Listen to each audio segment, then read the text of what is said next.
Yi Wanwan had goosebumps from the way he looked at her. Why were you looking at me? Of course, hoping for Si Yihan to say something like, "You're beautiful," was almost impossible. Si Yihan narrowed his eyes and asked, "Aren't you afraid of me anymore?" When Yi Wanwan heard that, she finally remembered who she was fearlessly speaking to. Her heart skipped a beat, and she forced herself to remain calm as she stammered. What's there to be afraid of? You're just a paper tiger. It's not like you can eat me up." Si Yihan laughed deeply. "Want to try?" Yi Wanwan's face darkened. "Quit joking, sleep already." The air was filled with the crisp scent of vegetation.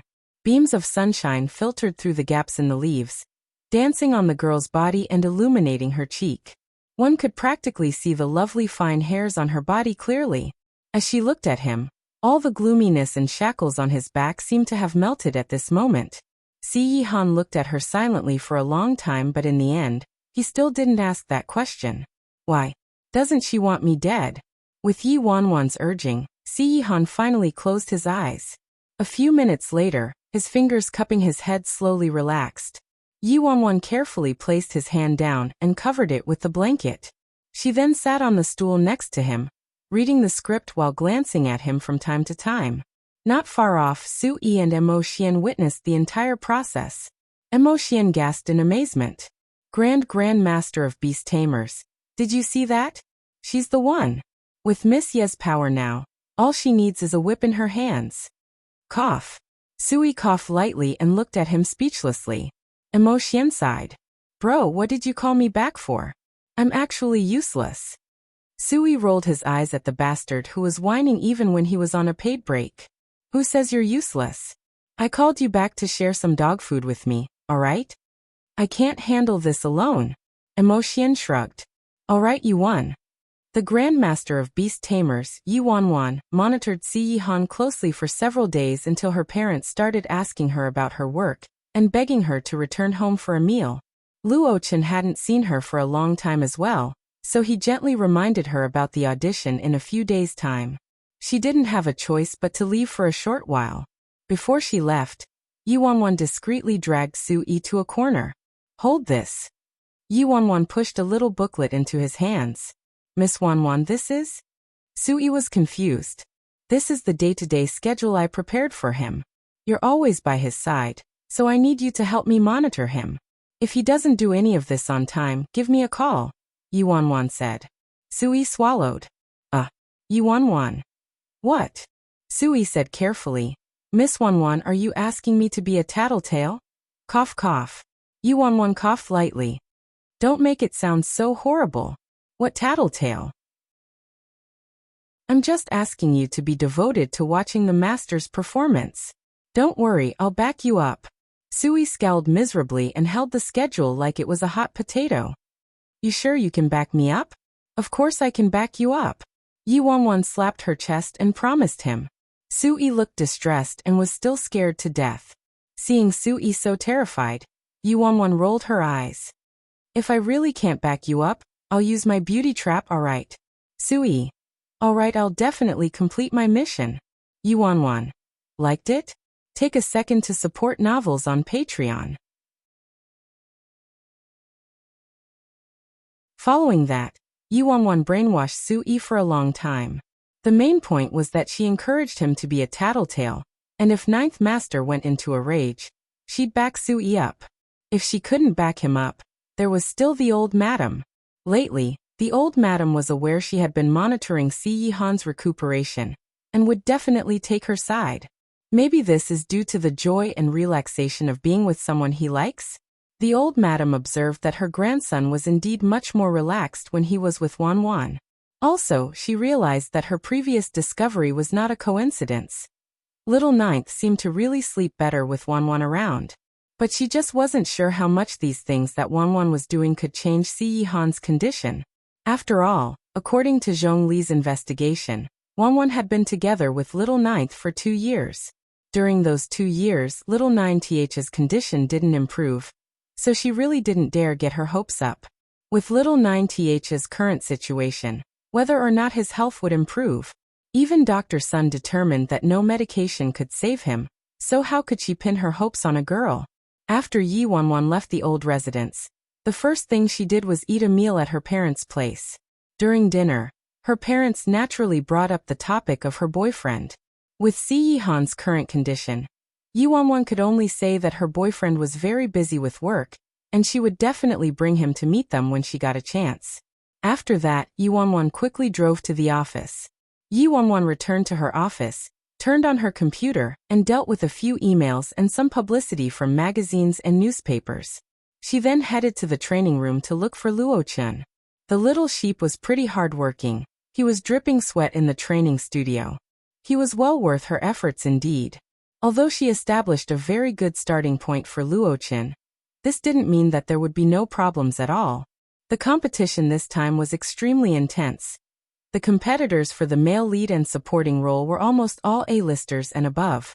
Luo Chun's only advantage was that he was the original actor playing Lin Luo Chun. Although having the original cast was one of the most important factors for consideration, it was definitely not the only factor. The opinions of the sponsors, especially regarding the popularity of the artists, had a great impact as well. Luo Chun only had one greatest competitor this time. The actor chosen for the role of Lin Luo Chun in Yi Wanwan's previous life. Since being reborn, Luo Chun's fate changed, but Yi Wanwan couldn't be sure that this change would be enough to shake up the outcome of the casting from her previous life. In her previous life, the male lead for Terrifying Dragon 2 was still the original male lead, a popular young man under the Yi family's Emperor Sky Entertainment, Ling Xiaojia. Ling Xiaojia and Luo Chun started their careers at the same time, and also gained popularity because of Terrifying Dragon. That time, although Luo Chun acted in a supporting role, his role was too popular, so he became even more popular than the male lead, Ling Xiaojia. But today, Ling Xiaojia was now a young man with some power at Emperor Sky Entertainment. His popularity was also comparable to Han Xianyu and Gong Su, and in everyone's eyes, Luo Chun had vanished. In her previous life, the supporting role of Terrifying Dragon 2 was a thorny problem. It wasn't because Ling Xiaojia's acting skills were fantastic, nor was he the most popular artist among the other competitors, but he was the godson of a sponsor. And Luo Chun could only rely on his abilities. The kind of ability strong enough to crush money. Yi Wanwan already wasted quite a bit of time while accompanying Si Yihan to Country B. Now there were only 3 days left until the casting, so she had to quickly discuss the plan with Luo Chun. Yi Wanwan stopped her train of thought and called out to the youth in the training studio. Luo Chun. Seeing the man at the door, the youth's eyes lit up. He wiped his sweat and quickly jogged over to the door. Yi, liked it? Take a second to support novels on Patreon. Brother Yi, you're back. Even though the little sheep tried to compose himself, he was unable to conceal the excitement in his eyes. With Luo Chun's insecure character, his imagination probably ran wild when Yi Wanwan left for so many days without any news. Yi Wanwan didn't waste any time. She said directly, "Pack up and get over to my place. I'll talk you through the plan." And Luo Chun didn't hesitate. He nodded immediately and followed her. Grand View Park. Sit anywhere you want. Yi Wanwan removed her coat, then poured a glass of water for him. Compared to the previous time he went to her place, Luo Chun was no longer as tense and was much calmer. Yi Wanwan sat on the sofa, ready to inspect his homework. Luo Chun stared at the script in Yi Wanwan's hands, looking a little nervous. Yi Wanwan was holding the script, yet she didn't look at it. She simply went ahead and chose a scene. Act 13, Scene 7. This was the scene where Lin Luo Chun killed someone.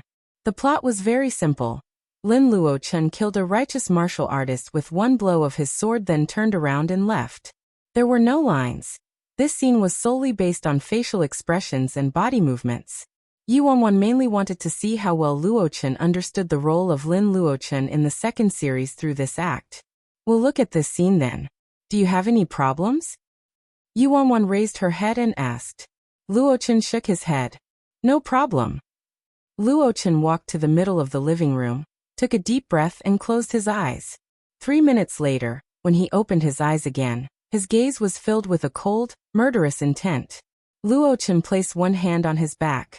He used the other to draw his sword and impaled the person's heart. His expression no longer had the innocence and purity of a teenager. It was evil, cold, and bloodthirsty. The way he stared at his opponent was as terrifying as a demon. After some time, Luo Chen recovered from his role.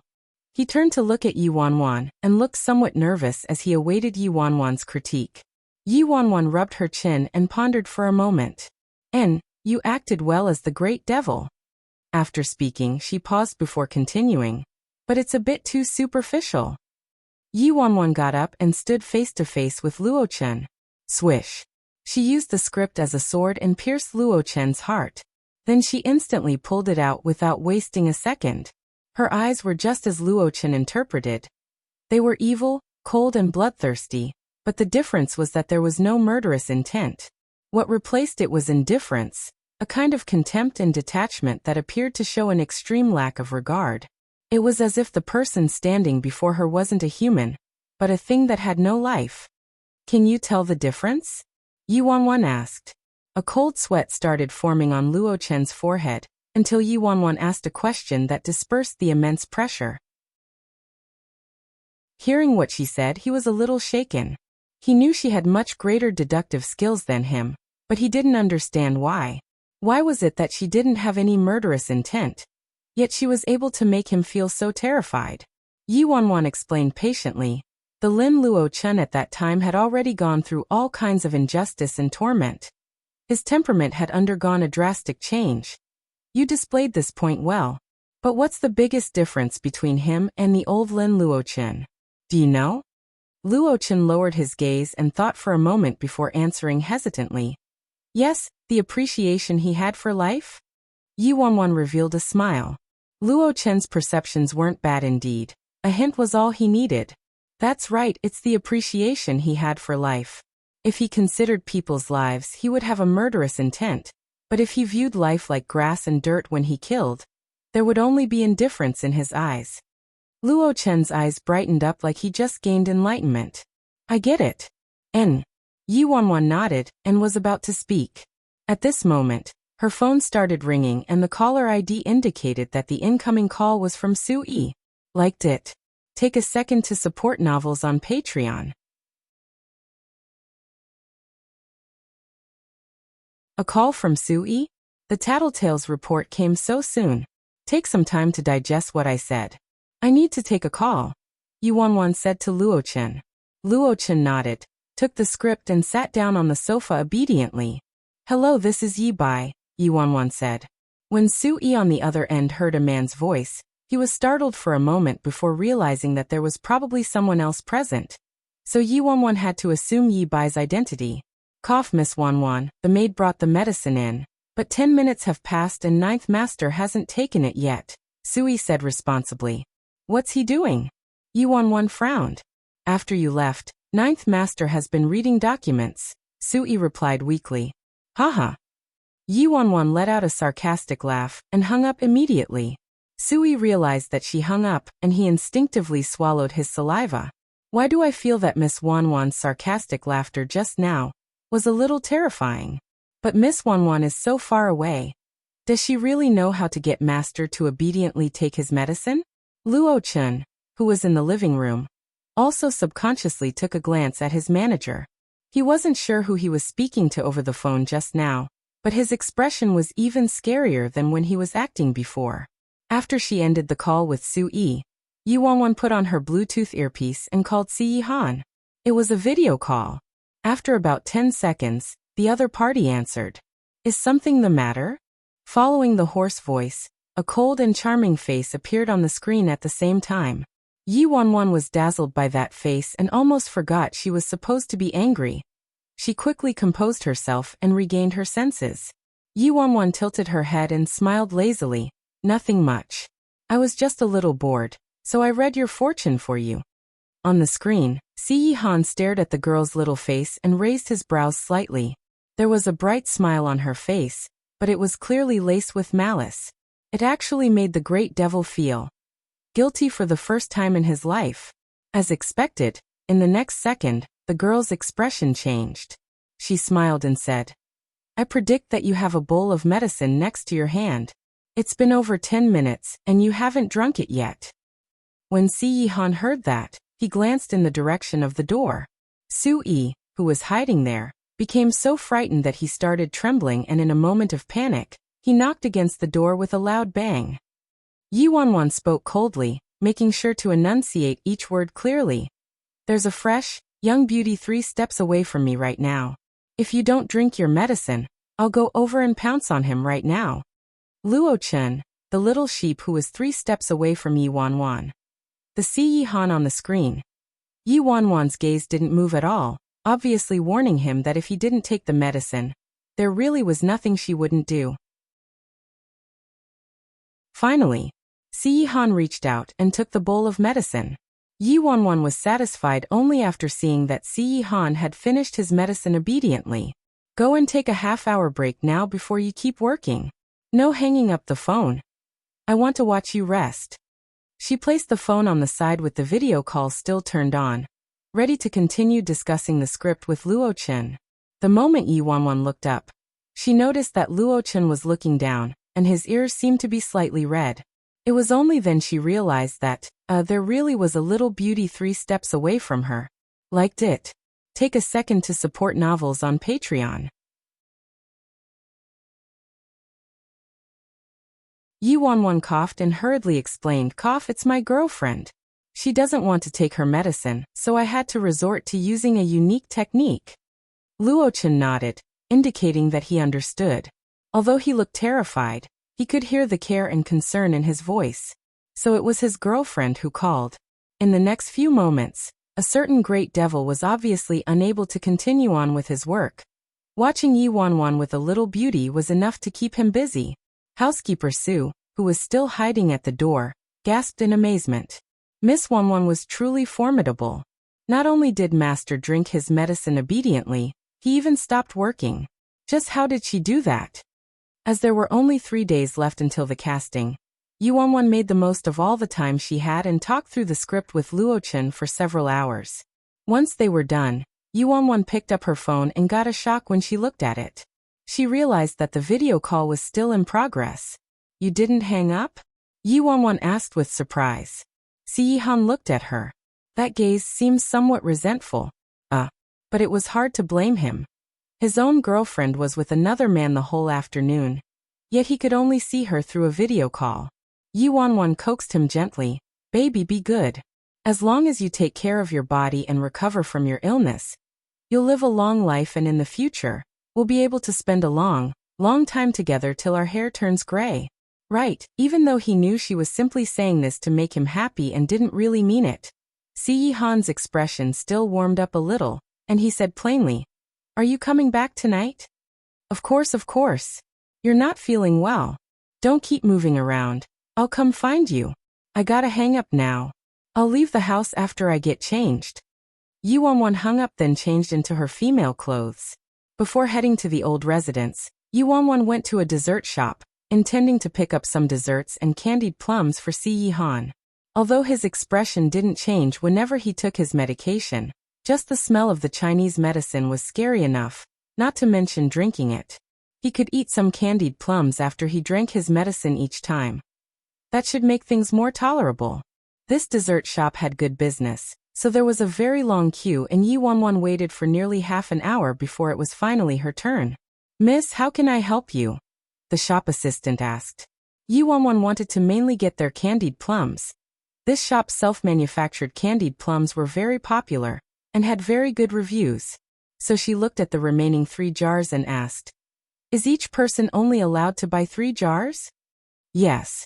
Give me all of these then. Yi Wanwan said. Sure, the shop assistant said with a smile and started to pack them up for her. Yi Wanwan was about to start choosing some other things, but the moment she said, Give me all of these, there seemed to be a gasp of astonishment coming from behind her. Yi Wanwan turned around instinctively and saw a young man standing behind her, clutching his chest like his heart was in great pain. The man was about 1.8 tall. He wore a trendy limited edition laser jacket, ripped jeans, and had cherry blossom pink highlights in his golden hair. It was late at night, yet this person not only wore a thick mask, but he also wore a pair of huge sunglasses, hiding his entire face. According to Yi Wanwan's sharp intuition, someone who would cover himself up like that was probably a public figure. Maybe he's some superstar? Liked it? Take a second to support novels on Patreon.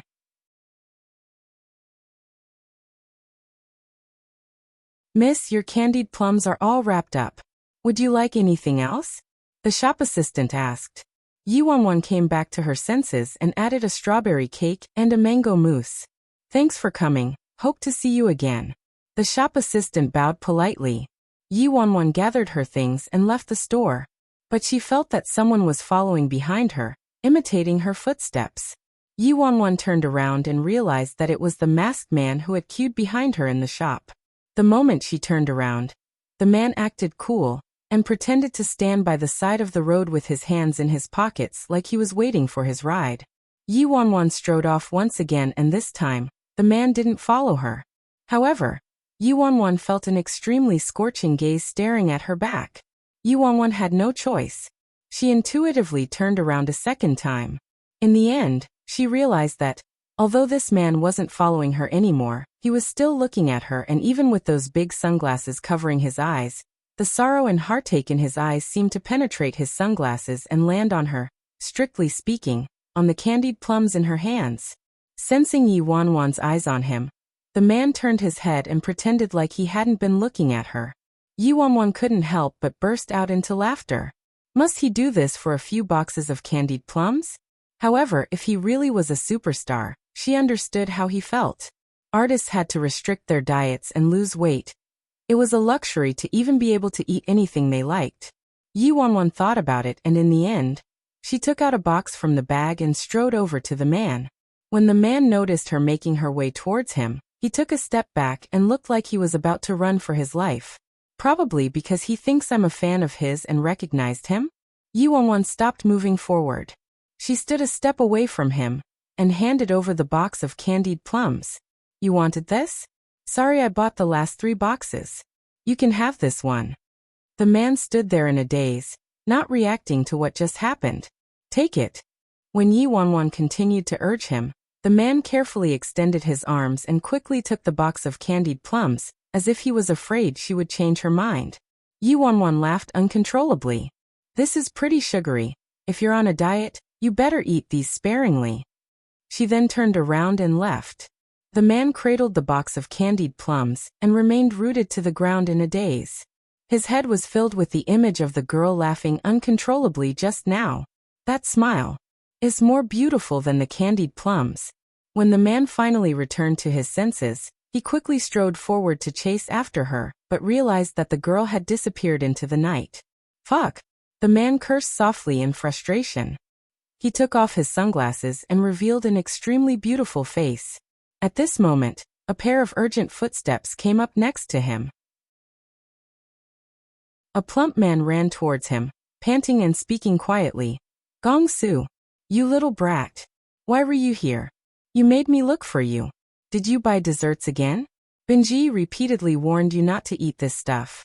His assistant kept nagging at him, but Gong Su continued staring into the distance. The assistant asked suspiciously, what are you looking at? Gong Su gripped the box of candied plums tightly and continued staring in the direction where the girl disappeared. He mumbled in a daze, I feel like. Like what? His assistant didn't understand. Gong Su, like, I'm in love. Black lines filled the assistant's head in an instant. In love again? How could you fall in love just by buying a box of candied plums? And you can't even walk anymore. The man sent a kick over. Bastard. This time it's for real. Liked it? Take a second to support novels on Patreon.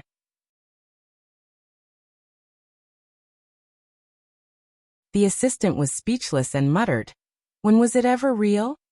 You caused an uproar in the tabloids the previous time, and hid overseas for such a long time.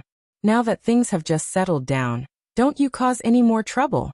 Gong Su waved him off in annoyance. I know. So annoying. Oh right, is there any surveillance on this side of the road? Doubt it. What do you want to do? The assistant had his guard up. Gong Su's cherry blossom eyes twinkled. There was a little fairy who gave me this box of candied plums just now. Go find out who she is. The assistant nearly broke down in an instant. What? My little ancestor. Were you even listening to me at all? Brother Ben said you're not allowed to get close to any living females for now. You can't have any scandals. Please, I'm begging you, just stop for a few days, alright? Gong-su blew a strand of pink hair on his face and curled his lips. Don't find out then. Why were you so scared? When the assistant heard that, he heaved a sigh of relief, but felt like something was wrong. Since when was this guy so obedient? Half an hour later, a Weibo post quickly gained popularity. Gong-su, who disappeared for a long time after his scandal with a female star caused an uproar a while ago, had finally reappeared. The moment he returned, he posted a very explosive Weibo post looking for someone. Gong-su. This evening at 8:16 p.m. at the entrance of Candy Dessert Shop, I fell into the river of love. Please help me find the little fairy who bought the last 3 boxes of candied plums. She gifted me a box of candied plums, but has stolen my heart away. The attached image was a hand-drawn portrait by Gong-su. That abstract picture was truly indescribable. In just 10 short minutes, the comment section under Gong-su's Weibo post nearly exploded. Damn, what did I just read? Prince Charming actually fell in love with a passerby at first sight, and even made a public confession? Why have I been abandoned again? He fell into the river of love again? How many times has it been? It hasn't even been 2 months since his scandal with Chung Man and I, right? Everyone knows Gong-su only looks at appearances. All his ex-girlfriends were extreme beauties, and this time, he actually fell in love with a passerby.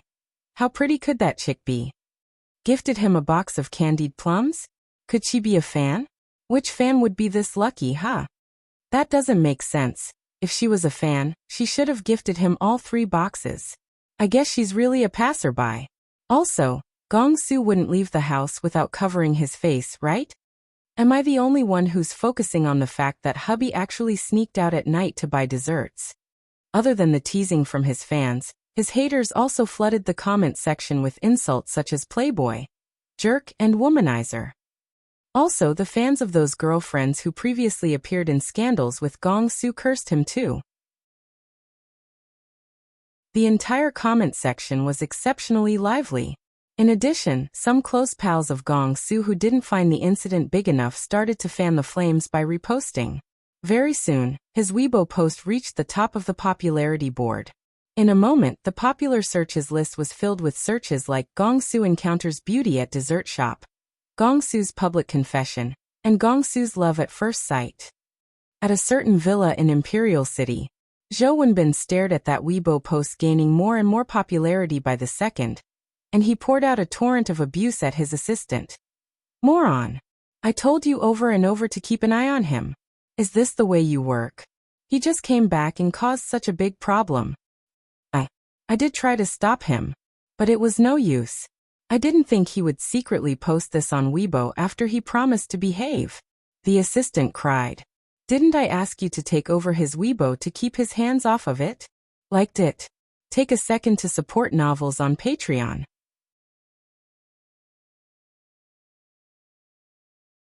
With Lord Gong's temper, I really don't have the guts. The assistant mumbled timidly. Useless. Zhou Wenbin was so angry that he paced around the house. The assistant lowered his head and complained in his heart. All you do is scold me. Why don't you try scolding Gong-su, huh? In his bedroom, Gong-su was lying on the couch, chatting idly with some close pals on WeChat. Gong-su. Brothers, remember to repost it for me. I must find that chick. Zhao Mingjia. Already done Suji. And Yufeng. Exactly what kind of beauty was she that she could hook Lord Gong's soul away with just a box of candied plums? Gong-su, as beautiful as a fairy. And Yufeng. Bullshit, could she be prettier than Qingman and I, huh? Gong-su. They're on totally different levels. My bare-faced little candied plum was enough to make my soul fly. Mo Fei, make your soul fly, what did your language teacher teach you, huh? Gong-su. Anyway, you know what I mean. My little candied plum isn't only beautiful, but her smile is even sweeter than a candied plum. I think I'm really moved this time. The second she smiled at me, my heart pounded faster than the first time I had sex. Everyone in the WeChat group was speechless. Tang Xinghua. What a load of CR***, Gong Su. I thought after being scolded so badly that you would stop. In the end, you started a great battle the moment you're back. Only you have the guts to fool around like that in the entertainment industry. Gong Su. I'm anxious to, okay? If I can't continue in showbiz, I'll head home and inherit the 10 billion family inheritance. Tang Xinghua. Mo Fei. And you Feng. Bros, let's beat him to death. The group of stars gossiped in the group chat and Han Xianyu, who rarely commented, emerged and said something. Han Xianyu. Candy dessert shop? That's just below the apartment I live in. So you're the one who did this. Gong Su. Yug, that shop is right under your apartment? Then have you met that chick before? Gong Su sent over his hand-drawn portrait. He even sent a voice message to Han Xianyu saying, very pretty and angelic. If you ever see her around, you will definitely have a similar impression. The corners of Han Xianyu's lips twitched as he looked at the portrait drawn by a kindergarten child, then he sent a voice message over. Sorry, I've never seen her before. Knock knock knock. Someone knocked on Gong Su's door, interrupting his exciting conversation. Cough Gong Su, are you busy? Zhou Wenbin asked politely, a sharp contrast to his attitude towards the assistant. What? Need something?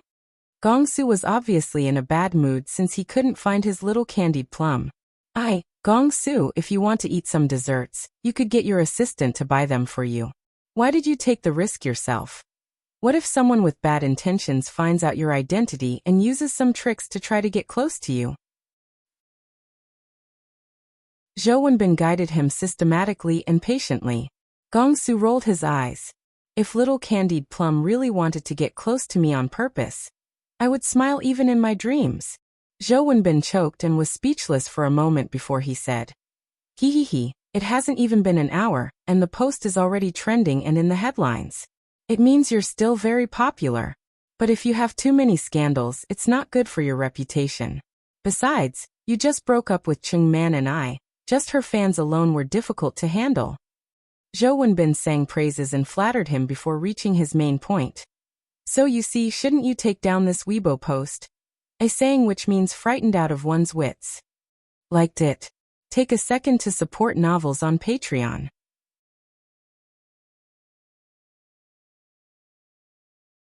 Gong Su's eyes turned cold instantly. Since when were you allowed to tell me what to do? Zhou Wenbin was taken aback, but didn't dare to offend this great young master. He also still needed his help with something, so he had no choice but to let this issue go. Oh right, Gong Su, have you heard anything about that new manager in the company lately? Zhou Wenbin pretended to ask casually. Gong Su narrowed his eyes. The manager who compared me to a has-been? Zhou Wenbin's eyes glistened when he saw that Gong Su didn't look too pleased. That's right, that guy. He has the backing of Chairman Chu and is very arrogant. When I wanted to exchange Lin Hao for Luo Chun, he came up with some nonsense, saying he would only agree if I gave you to him. These days, that Luo Chun is the most popular candidate for the supporting role in Terrifying Dragon 2. It's his time to shine. Tisk, is this little issue even worth worrying about? Gong Su crossed his legs and rested them on top of the coffee table.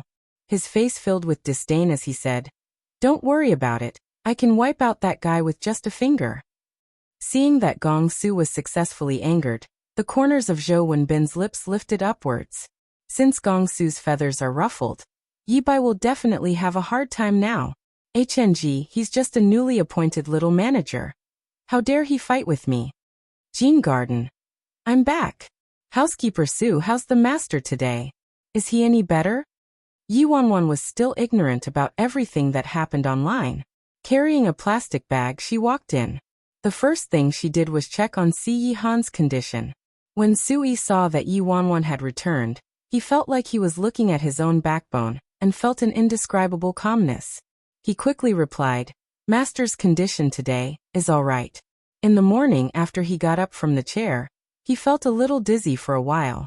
At noon, he vomited after taking his medicine, then he ate again later on. In the afternoon, the medicine that he took with you watching him went down fine, he didn't vomit anymore. Su Yi's face was somewhat somber as he continued. Also, the old madam got a Western doctor to take a look at Ninth Master's illness. What was the outcome? Although Yi Wanwan knew the outcome full well, she still probed anxiously. Sui sighed lightly and shook his head. He reached the same conclusion as Dr. Sun. He also said, Master will have at most 6 months to live. Yi Wanwan's face darkened slightly, then she took a deep breath and said, Don't be nervous. As the saying goes, illnesses come quickly and go away slowly. It's only been a couple of days. Take it slow. Dr. Sun also mentioned that recuperation is a long-term process. We can't rush it. Sui nodded, then he said with a heavy expression, Miss Wanwan, I won't hide it from you. There's a trickier issue at hand right now. What is it?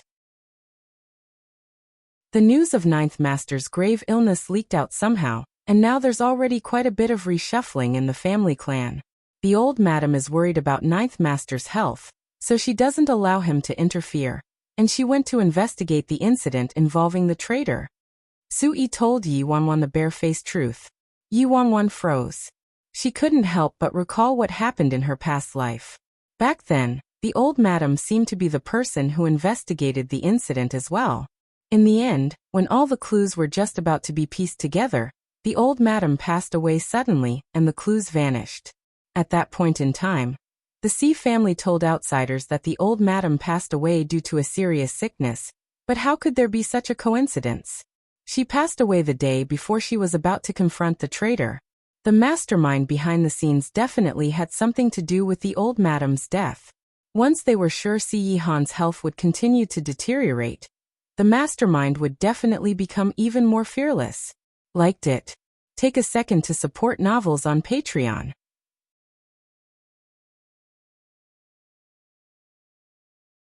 Si Mingli had nothing to fear actually. With the old madam's means, she would find out he was responsible sooner or later.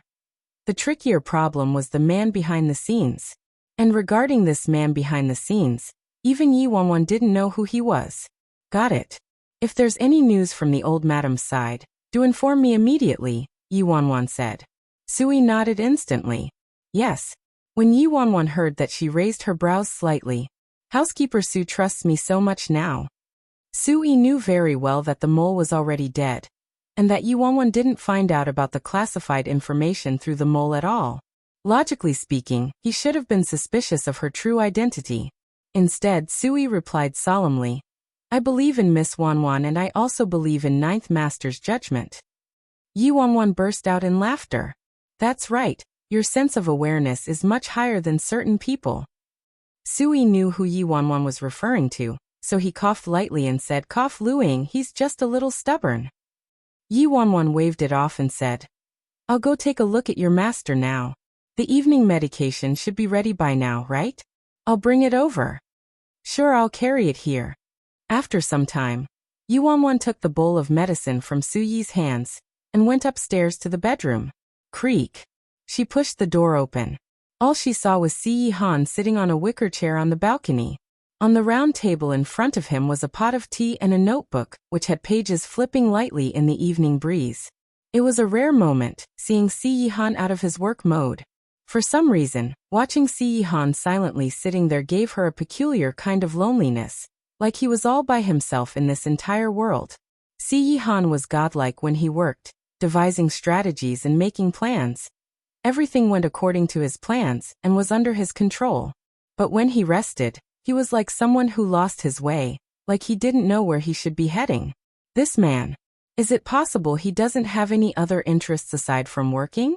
Isn't it basic human instinct to slack off? It's so rare for him to take a break, and now that he gets one since he's sick, he doesn't find anything fun to do. Instead, he only knows how to sit there in a daze. Yi Wanwan carried the medicine over helplessly. Take your medicine. Only when he heard the girl's voice did he turn around slowly. His deep eyes landed on her and finally focused. This time, Si Yihan didn't need Yi Wanwan's nagging. He took the bowl of black Chinese medicine straight away and gulped it down in one mouthful. He was extremely cooperative. Yi Wanwan gulped. Even she could almost taste the bitterness. After he was done, Yi Wanwan quickly placed the bowl down on the table, then took out a candied plum that she just bought from the dessert shop. Quick, open your mouth. Si Yihan glanced at her. Yi Wanwan couldn't wait for his reaction. She used her little hand to pinch the candied plum and stuffed it straight into his mouth, then looked at him in anticipation. A soft caw sound resounded. It was the candied plum knocking lightly against his teeth before it was squeezed by his tongue. Si Yihan tasted the sweet flavor abruptly stuffed into his mouth, and it immediately diluted the strong bitterness of the medicine. Noticing that his forehead seemed to ease up a little, Yi Wanwan gladly took credit. Was it sweet? I went to the shop to buy this candied plum especially for you. Next time, eat a few of them each time you take your medication. Then it won't be so bitter anymore. There are no seeds in these, which makes them much easier to eat. You didn't have to go through the trouble, Si Yihan said. Yi Wanwan blinked. It was no trouble at all. Why tough it out if you can suffer less? The moment she said that, Yi Wanwan felt a huge force pulling her, and the next second, she was in his arms. His deep and hoarse voice traveled to her ears. You just had to do this.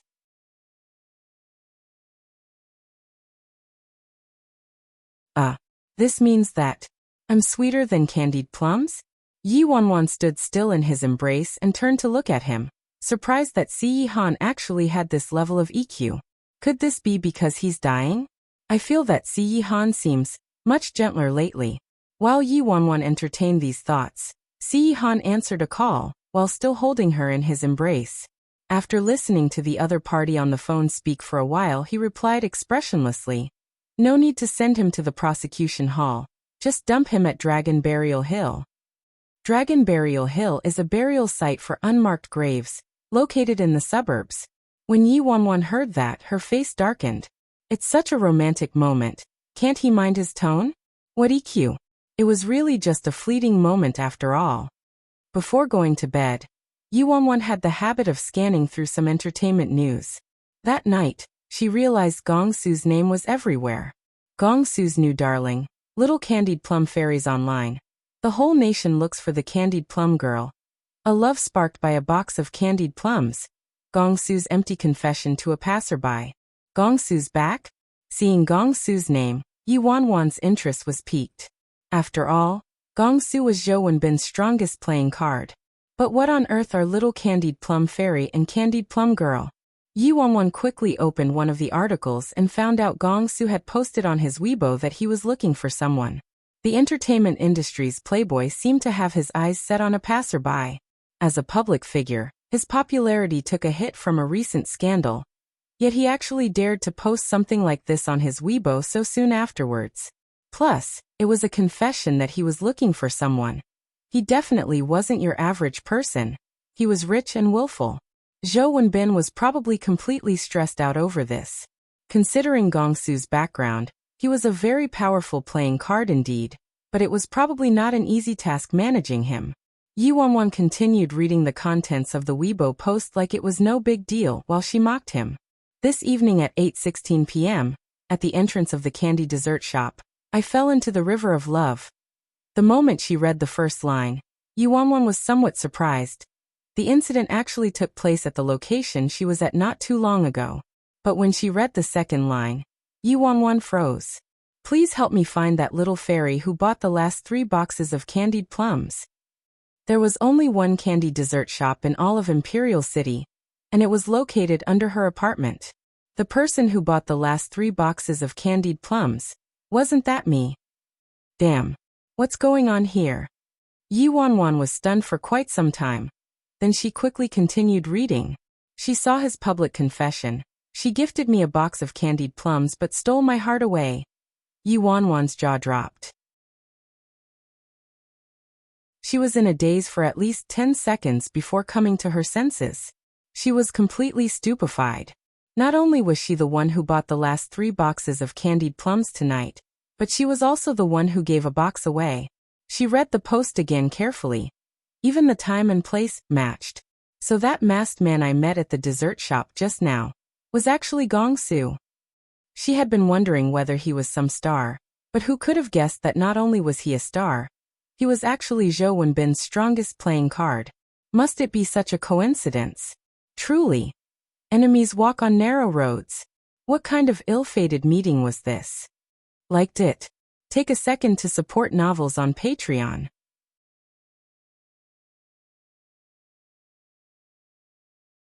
Yi Wanwan continued scrolling down quickly, and to her horror, Gongsu even drew a portrait of her. Damn. I'm screwed. Yi Wanwan's heart beat harder and faster. She felt hesitant to keep scrolling down. She only dared to open her eyes a tiny sliver. Her fingers trembled as she scrolled down. After seeing that portrait clearly, Yi Wanwan froze once again. Ha!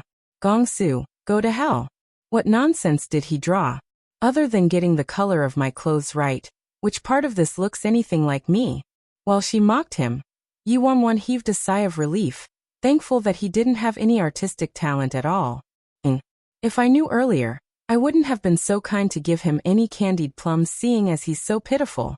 Now everyone was on the lookout for her, and she wasn't sure whether anyone took notice of her when she bought the candied plums.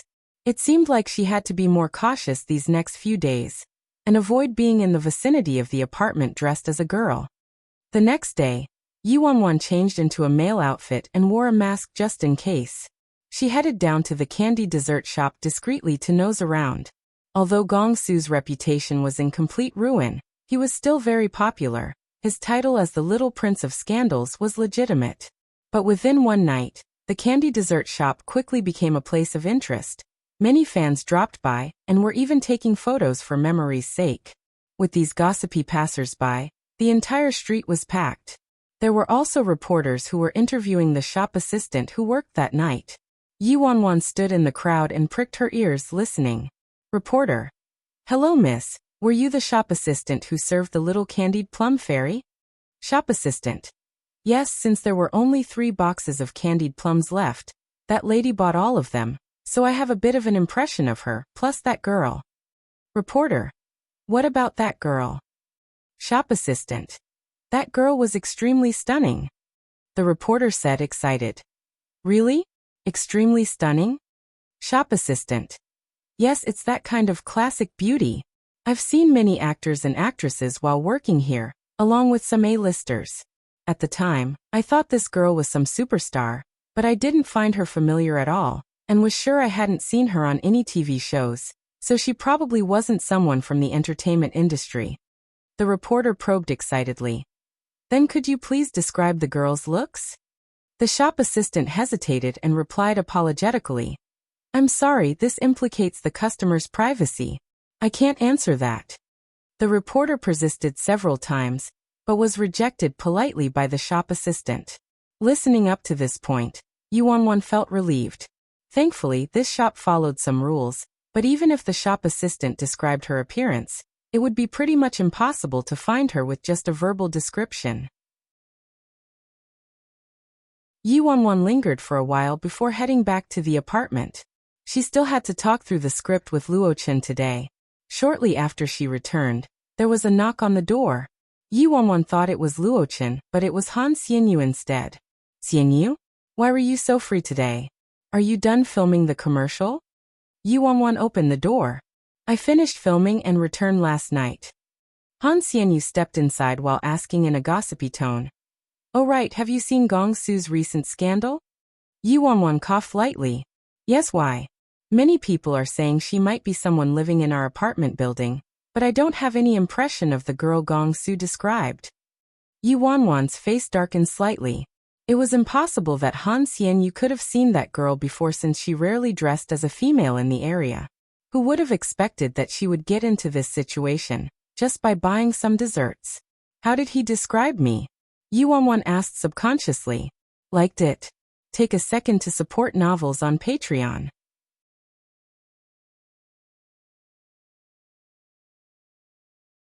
When Han Xianyu heard that, he froze. Describe you? Yi Wanwan was stunned as well. She really wanted to kill herself after she realized what she just said. The more guilty I am, the more I panic, and the easier it is to make mistakes. Yi Wanwan hurriedly said. No, what I meant was, how did he describe that girl who lives here? Han Xianyu glanced at Yi Wanwan suspiciously but said after a while. I'm not sure whether she really lives in our building.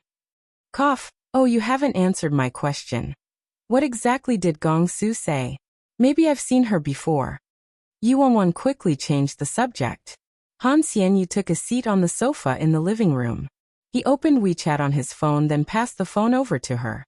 He massaged his temples lethargically and said, "I was almost tortured to death by that guy last night. Listen to it yourself." Yu Wanwan took the phone and saw the private chat log between Han Xianyu and Gong Su. Gong Su sent numerous voice messages to Han Xianyu which went on until midnight. Yu Wanwan opened the recordings and all she heard was, "Gong Su Yuji, please think carefully whether you've seen her before. I really think she lives in that apartment building and she might even be your neighbor." Yu Wanwan. Must his intuition be so darn terrifying? Gong Su. She wore a white dress at the time and there was floral embroidery on both her sleeves and collar. She had her hair up in a ponytail and was in a pair of pink stilettos. Her skin was like lychee, her eyes were like the almonds you see on top of cakes, and her lips were like cherry blossom jelly. Yu Wanwan. What kind of description is this? Gong Su Yuji. Don't ignore me. If I can't find her, my life will just be an empty desert. Please, you must help me. I'll do anything you want. Gong Su. Hey. Yuji, are you asleep? I can't fall asleep. All I think about is the little fairy. I can't have her even if I buy all the candied plums in the world. What should I do? Gong Su Yuji. I had a nightmare. I dreamt that my little fairy was locked up by a great devil king. I have to save her. Yu Wanwan. He actually got it right again. There were still over 100 voice messages left, but Yu Wanwan had a headache just listening to a couple. She glanced empathetically at Han Xianyu, who had been harassed an entire night. This guy is really indescribable. Han Xianyu burst out in laughter. Even if I knew who the girl was, I would never tell him. I'll prevent him from harming any other women. Yu Wanwan nodded continuously, approving Han Xianyu's noble intentions. That's right. Han Xianyu thought for a second then muttered, but it's a little different this time. In the past, that Gong Su guy didn't have any principles at all and refused everybody. He never chased after any woman because he found it too troublesome. This is the first time I've seen him make the first move and he's so crazy about her. But a leopard can't change its spots. Who knows how long he'll stay interested? After Han Xianyu said his piece, he finally got around to proper business and said seriously, "Oh right, almost forgot. Luo Chen will be going for the Terrifying Dragon 2 casting very soon. Zhou Wenbin definitely has something planned, probably to give you a hard time, and he might use Gong Su's connections. You must be careful." Yu Wanwan nodded. Got it, thank you. Liked it. Take a second to support novels on Patreon.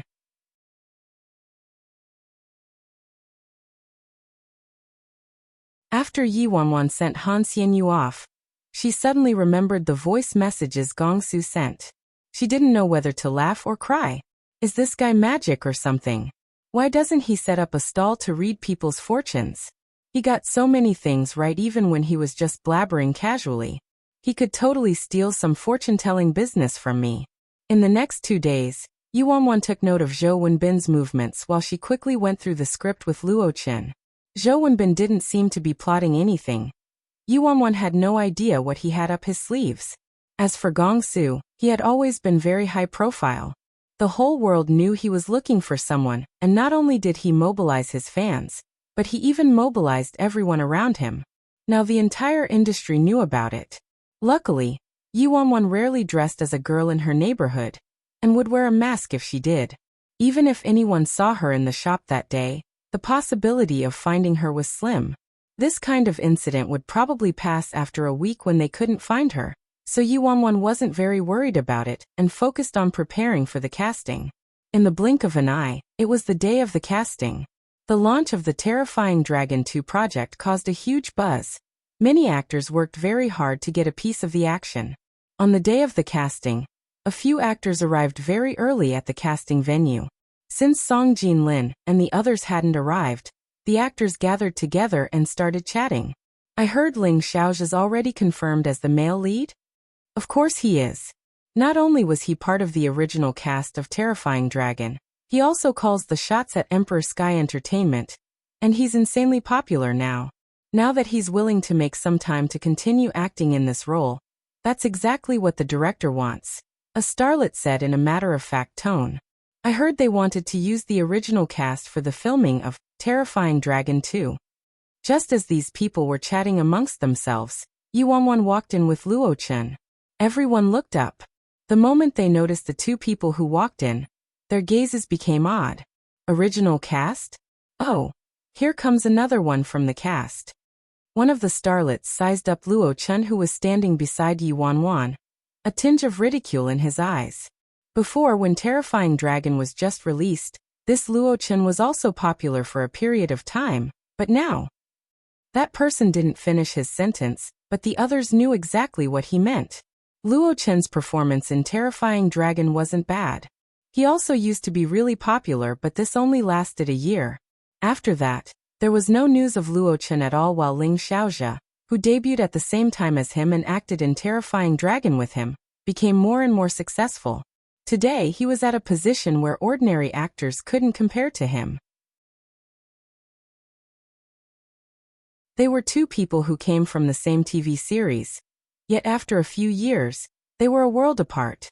Terrifying Dragon 2 mentioned they preferred the original cast, but that's not set in stone. Luo Chen has been so quiet all these years.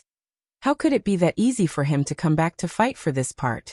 I heard that the supporting role has already been given to Su Ming behind closed doors. Su Ming? Isn't he the godson of one of the sponsors for Terrifying Dragon 2?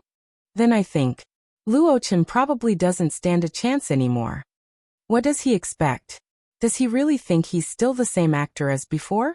He only became slightly famous from a little Weibo post.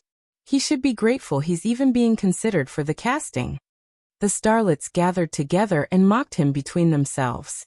None of them thought that Luo Chen had the slightest chance of getting the supporting role. Although they weren't speaking loudly, their conversation was more or less heard by Luo Chen and Yi Wanwan.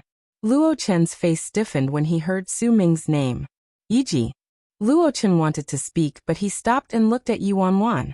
The level of trust in his eyes had obviously decreased. Yi Wanwan looked at Luo Chen's expression. She raised her brows and asked, "Why? Scared now?" Luo Chen shook his head immediately. "No, don't think about anything else. Just remember that from the moment the casting begins, you're Lin Luo Chen." Yi Wanwan looked into Luo Chen's unsettled eyes with vigor. Luo Chen looked at Yi Wanwan's eyes, and his heart shuddered. He lowered his gaze and recalled everything Yi Wanwan had done to prepare him for the casting as he clenched his fists. Yi Ji painstakingly planned and prepared this rare opportunity for me. I must not let him down. When Luo Chen lifted his head once again, the unsettledness in his eyes had disappeared completely. Yi Wanwan saw the determination in Luo Chen's eyes, and the corners of her lips lifted into a smile. Just at this moment, Su Ming, who was accompanied by his manager, walked into the studio. Liked it? Take a second to support novels on Patreon.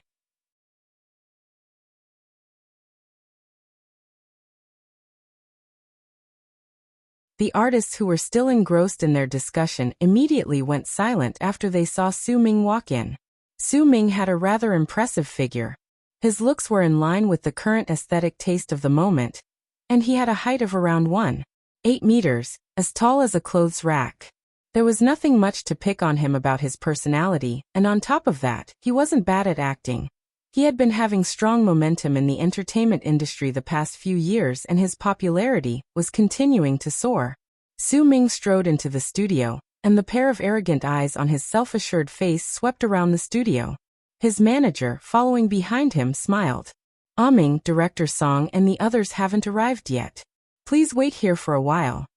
Su Ming nodded lightly. When his gaze hovered over Luo Chen and Yi Wanwan, who were a few steps away, his brows raised instinctively.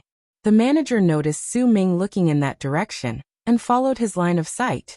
He said, Ming, Luo Chen's here today too, probably to audition for the supporting role as well." "I know," Su Ming replied casually. Su Ming suddenly walked towards Luo Chen and Yi Wanwan. Luo Chen was adjusting his state of mind and mentally preparing for the casting later on when he saw Su Ming walking over with his manager. His eyes flashed slightly as he subconsciously glanced at Yi Wanwan. Yi Wanwan calmly gave Luo Chen a meaningful glance, hinting at him to hold his horses. She then turned to look at Su Ming, who was making his way over. In terms of his appearance, Su Ming could be considered quite attractive. In her past life, the role of Lin Luochun in Terrifying Dragon 2 was played by Su Ming. Even though Su Ming had the advantage of a sponsor, his acting wasn't bad, and because of Terrifying Dragon 2, his popularity soared even higher. It was just that, comparing their acting skills alone, there was a huge gap between Su Ming and Luochun. This was also why Yi Wanwan dared to allow Luochun to fight for the role of Lin Luochun. Luochun. Su Ming walked over to Luochun and Yi Wanwan. He raised his brows and had a condescending look in his eyes. Suji. Luochun was younger than Su Ming by a year, and although they had never spoken before, it was better to be more polite. Su Ming smiled. Luochun, I watched the first Terrifying Dragon that you were in. It was amazing. I really liked Lin Luochun's role as well. There was a hint of surprise in Luochun's eyes. Su Ming actually praised him. Luochun could only respond politely. But before Luochun could say anything, Su Ming suddenly made a detour. But after all these years, you never acted in any shows and now you suddenly want to act in Terrifying Dragon 2. I wonder if your skills are. As he spoke, Su Ming sized up Luochun and said, as an actor, I understand how scary it is for your acting skills to decline after going on a hiatus for a couple years. But don't worry, even though you won't be able to handle the role of Lin Luochun, you can still look for other walk-on parts in Terrifying Dragon 2. Although what Su Ming said sounded quite courteous, there was sarcasm concealed within each and every word. The few artists who were watching the scene naturally heard the sarcasm in Su Ming's tone. He was clearly mocking Luochun for showing up to freeride on the popularity of Terrifying Dragon 2, even though he didn't have any skills in acting. Su Ming's right. Luochun disappeared for such a long time, and he only ever acted in the first series of Terrifying Dragon in his entire career, right? He really thinks he can take away the role of Lin Luochun from Su Ming, huh? Exactly, he doesn't have an understanding of his own abilities and thinks that victory is in his hands due to being from the original cast, huh? He should see for himself. Now, regardless of whether it's skills, popularity or background, he can't compare with Su Ming. Liked it? Take a second to support novels on Patreon.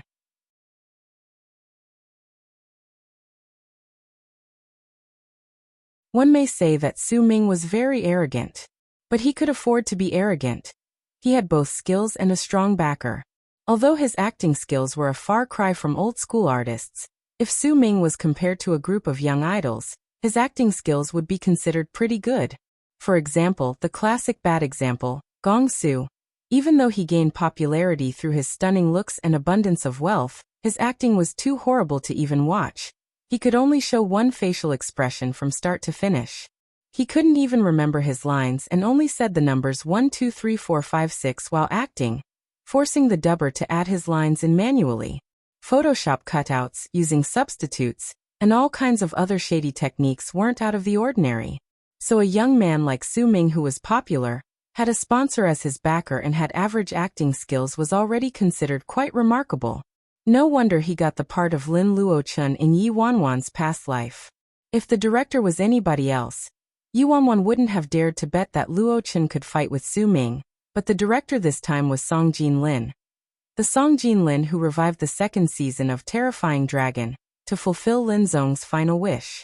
To him, the most important principle, more important than having sponsors or the original cast, was the artist's acting skills and also his perception of the role. In her past life, Su Ming was the best candidate according to Songjin Lin.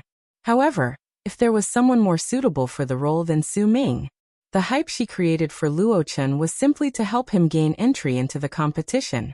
Right here was where Luochun's real fight would begin. Facing everyone's ridicule and insults, Yi Wanwan curled her lips upwards and said casually, if you're talking about fame, background or backing, Luochun doesn't compare to Su Ming. He's not even as good as anyone else here. But since today's the casting, the judges only care about one thing, talent. And from what I heard just now, Mr. Su seems to have a misunderstanding of my artist's abilities. I'm afraid I have to let you all down today. If there's nothing going on behind the scenes, then based on acting skills alone, Nobody can replace Luo Chen in playing the part of Lin Luo Chen. Yi Wanwan's words immediately caused an uproar. Damn. This person really dares to talk big. Nobody can replace Luo Chen in playing the part of Lin Luo Chen? He isn't scared of getting his tongue twisted for bragging, huh? This new manager is too cocky. You mean brainless? He dared to spout nonsense even at times like this. He's just ruining his own reputation. When Su Ming heard what she said, his face darkened. His manager, Wu Zhengfei, looked at Yi Wanwan and sneered. Tisk, Manager Yi, don't be so boastful. If you get slapped in the face later, I'm afraid that wouldn't look too good, huh? Yi Wanwan waved him off. Then why don't we have a live telecast, a public casting? Wu Zhengfei instantly furrowed his brows when he heard her words. Yi Wanwan turned directly to Su Ming and asked, Why? You don't dare? There was a storm of protest after Yi Wanwan said that. Damn, is he crazy? He actually requested a public live telecast of the casting? Is he not embarrassed enough? What do you guys know? This Yi Bai is so crafty. He was able to bring an artist past his prime into a casting like this. How could he not have any tricks up his sleeve? He's obviously trying to freeride on Su Ming's fame. So that's why, he clearly knows he'll lose without a doubt, yet he still wants to take advantage of Su Ming's popularity. He's really shameless. Everyone was in the middle of a heated discussion when the director, assistant director, producer and the others entered one after another. Some of them had overheard the conversation between Yi Wanwan and Su Ming. Liked it? Take a second to support novels on Patreon.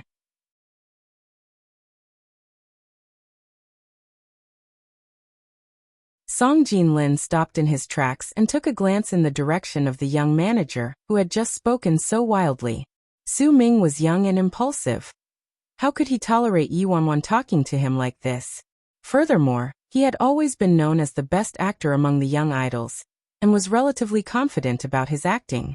Thus, Su Ming immediately walked up to Song Jinlin and said, Director Song, I request a public casting. In case someone gets jealous in the future and spreads rumors that I got this role through the back door. Public casting? Song Jinlin was slightly doubtful when he heard that. Yes. Ming, don't be rash. There's no need to bother with a buffoon who only knows how to exploit others. Wu Zhengfei quickly pulled Su Ming away. But Su Ming didn't care. He looked at Luo Chen directly and said, Luo Chen, dare to make a bet with me? Luo Chen clenched his fist slightly. Bet on what? Su Ming said proudly. If I win, record a video of yourself telling all the netizens and fans of the original work that you, Luo Chen, aren't good enough for the role of Lin Luo Chen. Wu Zhengfei wanted to stop Su Ming at first, but after hearing what Su Ming said, he hesitated. For sequels like this, the most troubling issue was that the fans of the original work would compare the original to the sequel.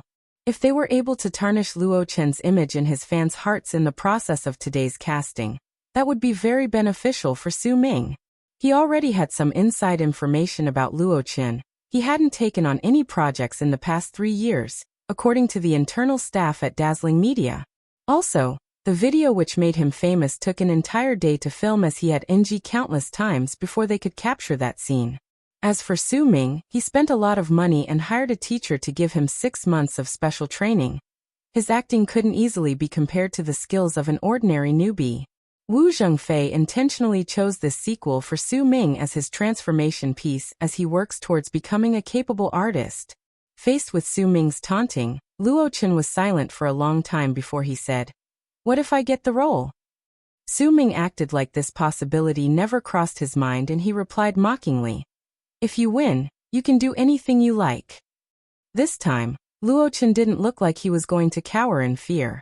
He gestured to Su Ming's manager and said, mouthing each word clearly, If I win, please get your manager, Mr. Wu, to apologize to my manager for everything he said just now. Yi Wanwan purposely remained silent, wanting to see how Luo Chen would handle this situation, but she didn't expect that he would come up with a request like this. Wu Zhengfei's face turned stormy when he heard what Luo Chen said. I've been in the industry for 7 to 8 years now, but he actually wants me to apologize to a newbie? Su Ming shrugged and said, Sure. At this moment, Song Jin-lin was already deep in conversation with the producer and assistant director. As far as the crew was concerned, having a public casting would hype the series up, so naturally they weren't against it. If they could push Su Ming's popularity higher and gain support from fans through the public casting, that would be ideal. Thus, the crew didn't even ask for Luo Chen's opinion and immediately agreed to Su Ming's request. Shortly after, the crew posted on Weibo informing everyone that in half an hour, there would be a live telecast for the casting of the role of Lin Luo Chen. Although it was a last-minute decision, this Weibo post still attracted the attention of many fans and netizens. The live telecast started and a large audience came flooding in. Liked it? Take a second to support novels on Patreon.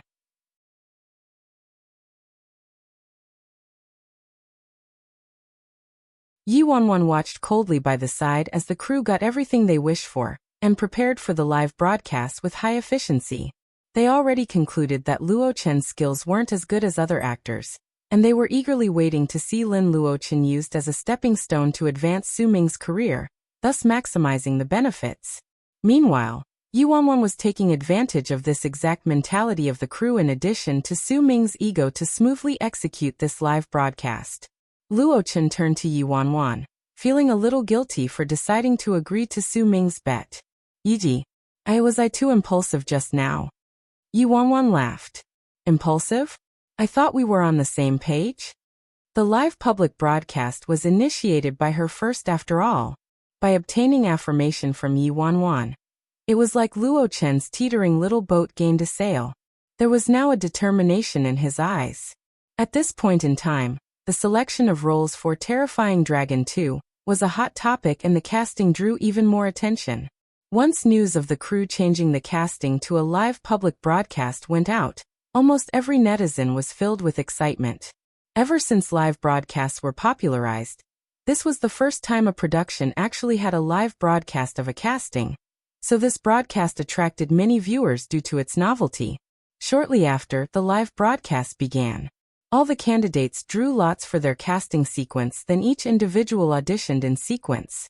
To facilitate the live broadcast, the casting venue was changed to a big hall that could accommodate up to 100 people. While the artists auditioned, other artists waiting for their turn could also watch from the side, so that there would be total transparency. The crew arranged for the stage manager to be the host for this live broadcast, and he explained the reason for having a live broadcast this time, embellishing the story. The main idea was that Luo Chen's staff started the provocation, and Su Ming took up the challenge to prove his abilities, so they opted for a live public broadcast. In order to build up the hype, the stage manager even mentioned the wager between Su Ming and Luo Chen. The bullet screen started to flood with comments, and was very quickly taken over by Su Ming's fans. Damn. What the hell? Aside from Su Ming, is no one else allowed to play the role of Lin Luo Chen? However perfect things may seem, better actors can always show up. Isn't this a little too arrogant, huh? I admit that the original Lin Luo Chen was indeed a classic, but Luo Chen hasn't acted for 3 years. Who knows whether he can perform as well as before? In contrast, everyone can see our Su Ming's acting and how diligent he's been ever since his debut.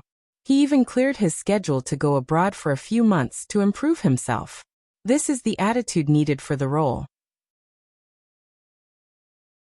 Someone who idles his time away, not producing any work for so many years and only dishes up the same old stuff to gain popularity won't cut it. Exactly. Our Su Ming has 1987, 3 People's Travel, and Everything is Wonderful. Over 10 classic works while Luo Chen only has 1, Terrifying Dragon. Is he only going to count on Terrifying Dragon his whole life? He even wants to freeload on the popularity of the casting. Ming, all the best. Make him lose till his own mother doesn't recognize him. Aside from Su Ming's fans, the original fans and some onlookers expressed their concerns. Actually, compared to other candidates, I'm most scared that the role of Lin Luo Chen would be ruined in the hands of the original actor. The memory of my favorite classic film would be ruined. That's right, if Luo Chen can't handle this role, why not let our memories stop at the beautiful moments? In order to increase the level of excitement and hype, the production team positioned Su Ming and Luo Chen's castings at the end on purpose. The harsh fans of the original work criticized almost every candidate like they were worthless. Song Jin-lin was also unsatisfied with the performances of many candidates, and his brows were furrowed from beginning till end. Bullet Screen is a feature on online video sites which allows real-time comments from viewers to fly across the screen like bullets. Liked it?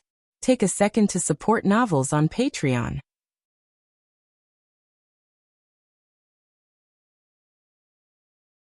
Right now, there were only 2 candidates who had yet to audition. One of them was a popular newbie, Su Ming, the hottest choice for the supporting role, who possessed both skill and good looks, while the other was Luo Qin, very popular among the fans of the original work who originally played Lin Luo Qin. Wu Zhengfei thought back to his sources once again, and was sure that aside from his routine training, Luo Qin hadn't taken up any special training, and hadn't hired any famous instructors to guide him. When Luo Qin first acted as Lin Luo Qin, he was very fresh, young and natural. Now Luo Qin's acting skills were still quite green, and even if he was able to meet a certain standard, he couldn't compare with the Su Ming today. After all, the role of Lin Luo Qin in the second season was much more challenging than in the first season. What kind of artist could this impulsive and brainless manager produce? He only knows how to use low methods like abusing others' fame to gain popularity. TSK, he wants to abuse Su Ming's fame? Then we'll let him abuse it all he wants. After all, in the entertainment industry, getting flamed is also a way of gaining fame, right? We just hope that they can handle it. The producer glanced at Su Ming and Luo Qin, and his eyes lit up. Now we're left with Su Ming and Luo Qin. These 2 people are also the candidates everyone is most interested in for the role of Lin Luo Qin. In order to clearly distinguish between the strengths of these 2 candidates, why don't we do this? The producer thought about it and suggested, Su Ming and Luo Qin can have their auditions at the same time. The 2 directors and I will pick a topic. After that, it's up to the 2 of them to decide how they would like to act it out.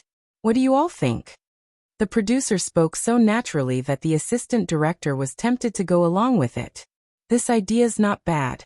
But who's going first and who will go second? The one who goes first seems to be at a disadvantage, right?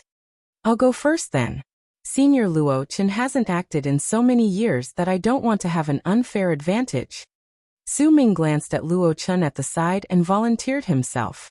The producer nodded, satisfied with Su Ming's offer. Since this is the case, Su Ming, you'll start. The assistant director already agreed to it, so while Song Jin-lin furrowed his brows slightly, he didn't object to it either. Yi Wanwan crossed her arms and the corners of her lips lifted into a sneer. As they would be throwing out the topics on the spot, there would definitely be less time for the one who went first to think of a strategy, and on the surface, it looked like Su Ming would be at a disadvantage. However, the fact was that the first person could do whatever he liked, but for the second person, if Luo Qin coincidentally did the same act as Su Ming, he would definitely be criticized for copying Su Ming even if his idea was original. Also, first impressions were the strongest. Luo Qin, going second, would be in a passive position. The first scene Song Jin-lin drew from the lot was the one when Lin Luo Qin met the male lead many years after he fell for the devil's teachings. Lin Luo Qin had to reply to interrogations from the male lead. Su Ming stood in the middle of the big hall and shut his eyes. In just 5 short seconds, he got into character. He placed one hand behind himself and stood upright like he was inviting strong winds. TSK, the right path? Evil path. What's right and what's evil? Yunhai, you're still so naive. Su Ming looked at the empty space as if the male lead, Yunhai, was standing there. He revealed a mocking gaze of contempt towards the invisible lead.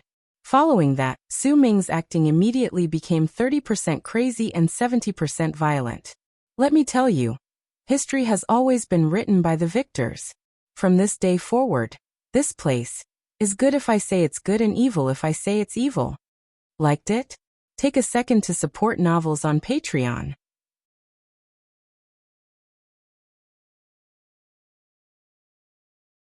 Every movement and expression was executed well. Even his rate of speech and pauses were in line with character. He was on a totally different level compared to the newbie's exaggerated performances. Wow. Our Su Ming's amazing. Aggressive, domineering, cool and awesome. He's totally my ideal Lin Luochen. Who said nobody could surpass Luochen as Lin Luochen? As a fan of the original work, Su Ming wasn't bad indeed, much better than all the others who auditioned just now. He really executed the tyrannical Lin Luochen well. He gave a feeling of breaking free from his bondage and becoming unworldly. I find that Luochen has a greater advantage. Not only does he have more time to prepare, but he can also copy our precious Ming's acting and bluff his way out. Isn't this a little unfair? I'd like to see how he'll act later. If he dares to copy our precious Ming, we'll flame him to death. As for Su Ming's acting, the assistant director and producer nodded with satisfaction repeatedly. Even Song Jinlin, who hadn't looked too happy the entire evening, started to ease up as well. When the assistant director turned to Luochen, he looked quite insincere and gave a perfunctory reminder. Luochen, you may start. Compared to Su Ming, who got into character in 5 seconds, Luochen continued sitting in his seat after the assistant director told him to start. Very soon, people started throwing insults. What's going on? He's taking so long to get into character? Su Ming only took 5 seconds. As a professional actor, getting into character quickly is the most basic skill. He can't even do this, and this is when he has the advantage of going after Su Ming. The gap between these two people is too wide. Su Ming has the bystanders' vote. We can't wait for Su Ming to bring us a whole new Lin Luochen. As one of the original fans, after watching Su Ming's performance, it makes me look forward to it too. Luochen's circumstances were in fact quite unfavorable. It was exactly because he was the original actor and had a high benchmark that fans' expectations of him were naturally more demanding. Not only did he have to perform better than all the candidates, but he also had to surpass himself. After about 15 seconds, Luochen finally made some movements. He lifted his head up slowly and looked in the direction of Su Ming. There was no evil in his eyes, nor was there indifference. Instead, there was a tinge of intimacy and wistfulness. Yun Hai was once his closest brother studying under the same master, but today, the contrast between these two people was like heaven and earth. Yun Hai was the most outstanding man in the young generation who was on a righteous path, while he was a devil people scorned. However, even though they had changed and everything else stayed the same, even though Lin Luochen had already given up on everything, when he saw Yun Hai, this brother whom he had once gone through life and death with, he still treated him as an old friend. Su Ming wasn't doing anything when Luochen turned to look at him, but now, Su Ming suddenly morphed into the male lead, Yun Hai, in Luochen's mind. This was a solo audition. The director hadn't arranged for anyone to act with them as the male lead. While Su Ming simply imagined the male lead to be standing there during his audition, Luochen actually spoke directly to Su Ming, treating him as Yun Hai. After Luochen glanced at Su Ming, he lowered his eyes and let out a low chuckle. Ha! Luochen's young and handsome face looked as if he'd lived a lifetime. The right path? Evil path. What's right and what's evil? Luochen sighed lightly and looked at Su Ming. His clear eyes seemed to show the youth who used to ride on horses and talk about anything under the sun with him. Yun Hai, you're still so naive. When Luochen reached this segment, he merely said 2 short lines that were the same 2 lines Su Ming said. Everyone knew what was going to happen next and what the lines were, but everyone there, including the audience who had been throwing insults, held their breaths with their eyes fixed on the screen, waiting for Luochen's next performance. Liked it? Take a second to support novels on Patreon.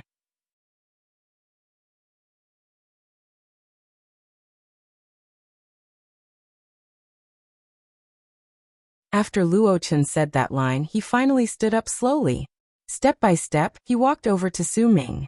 He stood next to his old pal, shoulder to shoulder with him, and when he lifted his gaze, it was like he was looking at a faraway galaxy. Let me tell you, history has always been written by the victors.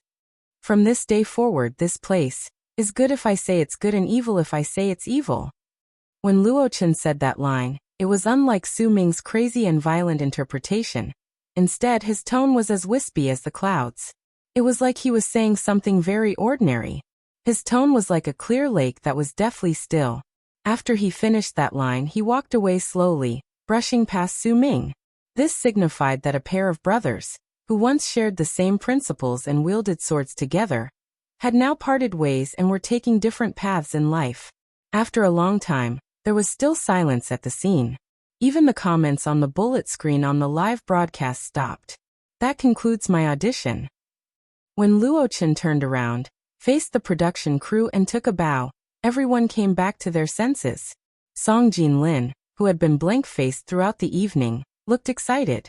He stared at Luo Chen in disbelief. Even Su Ming himself was shocked. His face looked pale.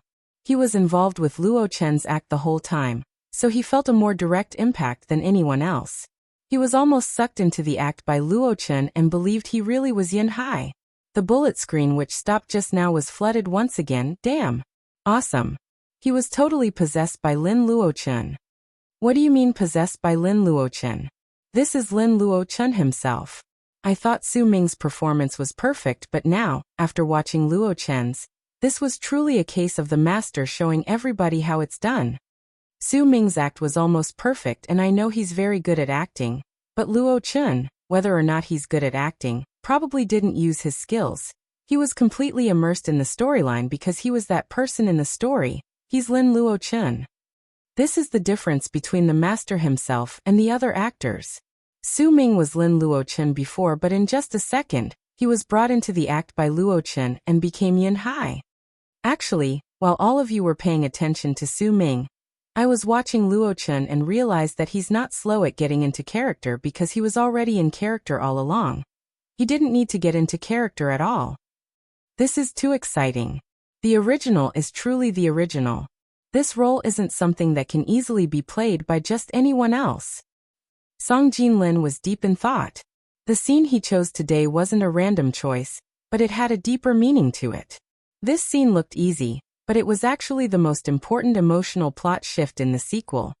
It depicted an important break between Lin Luo Chen and the male lead.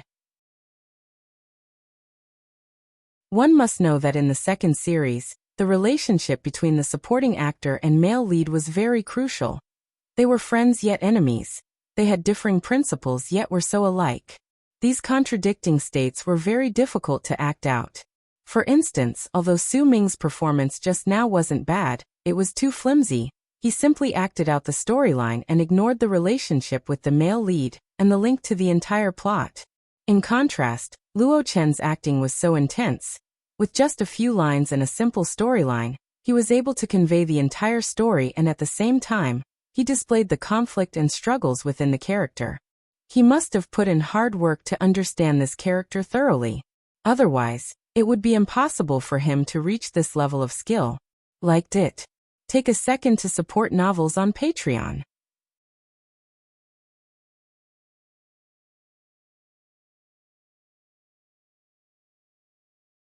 But he needed to be sure. Whether it was just sheer luck or whether Luo Chen really had this kind of skill. With this thought, Song Jinlin said firmly, Act 13 Scene 7. Act according to your own perceptions. After Song Jinlin said that, the audience, which was initially excited, became silent once again as they looked at the two people nervously. On the bullet screen, Su Ming's fans were unhappy and started retorting. It's not over yet. Why are all of you so worried? It could have been sheer luck just now. Exactly. Luo Chen was obviously trying to play little tricks. Su Ming had to act by himself, so obviously, his results would be slightly worse. But Luo Chen used Su Ming to help him out. So scheming. Luo Chen didn't notice the reaction of the surrounding people. It was only when he heard Song Jinlin say Act 13 Scene 7 that he felt somewhat stunned. Yi Ji personally taught me this act and even emphasized it. I didn't expect director Song would really pick this one. While Luo Chen was still stunned, Su Ming had already gotten into character and begun acting. Su Ming showed he had really undergone professional training. He was able to get into character very quickly once again, and he entered the next portion of the storyline. Swish. Su Ming performed the motion of drawing out his sword, then he instantly attacked the space opposite. The vicious and murderous intention in his eyes seemed tangible, like it could be transmitted through the screen to the audience. So amazing. Now this is more like Su Ming's true skill. Just his gaze alone was enough to send shivers down my spine. He acted out the bloodthirsty great devil so brilliantly. As everyone was exclaiming and praising Su Ming for his fascinating performance that was even better than his previous act, Luo Chen was making mental comparisons in his head. Su Ming's acting the scene exactly the same as I did before I was corrected by Yi Ji. If Yi Ji didn't go through this scene with me, my performance would definitely be similar to Su Ming's. Right now, Su Ming's audition won much applause, and his manager, Wu Zhengfei, was relieved as well. The assistant director and producer were both nodding their heads. However, Song Jinlin, sitting in the middle, didn't have a change in expression at all. Instead, he looked straight at Luo Chen. Luo Chen, you may begin. Su Ming naturally noticed the special attention Song Jinlin was giving Luo Chen. He took a deep breath to suppress the dissatisfaction in his heart, and he glanced coldly at Luo Chen. His teacher had guided him through this scene before, and he was very certain that his interpretation of this scene was the best. If Luo Chen's act was similar to his, Luo Chen would definitely appear weaker. Luo Chen nodded and began. He strictly followed what Yi Wanwan taught him and finished acting the scene. Luo Chen's interpretation of the role was far removed from Su Ming's aggressive and emotional act. When he pulled out his sword, his gaze was cold, detached, purposeless, and empty. There was no expression on his face, yet everyone felt a chill in their hearts. After watching Luo Chen's performance, Song Jinlin's face finally lost its calmness. He asked with slight excitement in his voice, "Why did you use this method to act out this scene? Walk me through your reasoning." Luo Chen glanced in the direction of Yi Wanwan, then considered his words carefully before responding with certainty. I think Lin Luo Chen had gone through so much injustice and torture at that point, and while his temperament did change drastically, the biggest difference between him and the old Lin Luo Chen wasn't the change in temperament, but the veneration he had for life. If he revered life and considered people as humans, he would have a murderous intent, but if he viewed life like grass and dirt, then when he kills, there would only be indifference. The moment Luo Chen said his piece, Song Jinlin immediately slammed the table. Well said. Song Jinlin's eyes reddened slightly. Before teacher Lin Zong passed away, he once pulled me in to talk about this scene.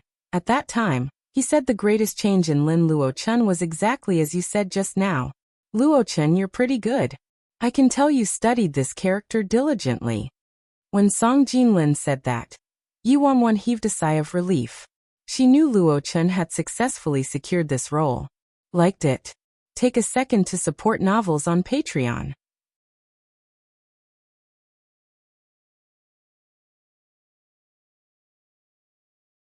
For the fans of the original work, in addition to neutral observers, the mention of Lin Zong's name signified power and prestige.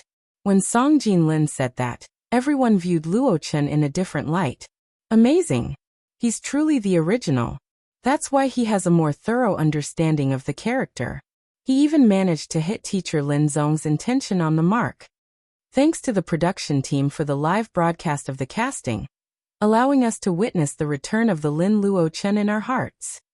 Lin Luo Chen must be none other than Luo Chen. Seeing the crazy number of comments on the bullet screen, Wu Zhengfei's face turned green.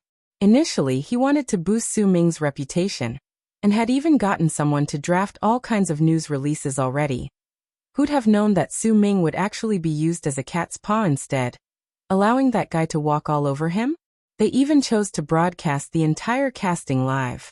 Now it was impossible for him to change the public's opinion or secretly bribe director Wang to change the outcome. He totally underestimated his opponent this time. After Song Jinlin said that, he instantly stood up and personally walked over to Luo Chen. Welcome on board, Terrifying Dragon 2. I'm very glad to be able to work with you once again. Hearing Song Jinlin's words, Luo Chen's heart trembled slightly. He slowly extended his arm and said, "Thank you, Director Song, for giving me this opportunity." Witnessing this historical moment when the original cast members were successfully chosen for both the male lead and supporting actor, everyone cheered excitedly on the bullet screen. Su Ming had always thought highly of himself. He hadn't expected he would lose to a has-been before everyone's eyes. He immediately turned around and left. There was no point in staying. Wu Zhengfei's face darkened, and he quickly followed after him.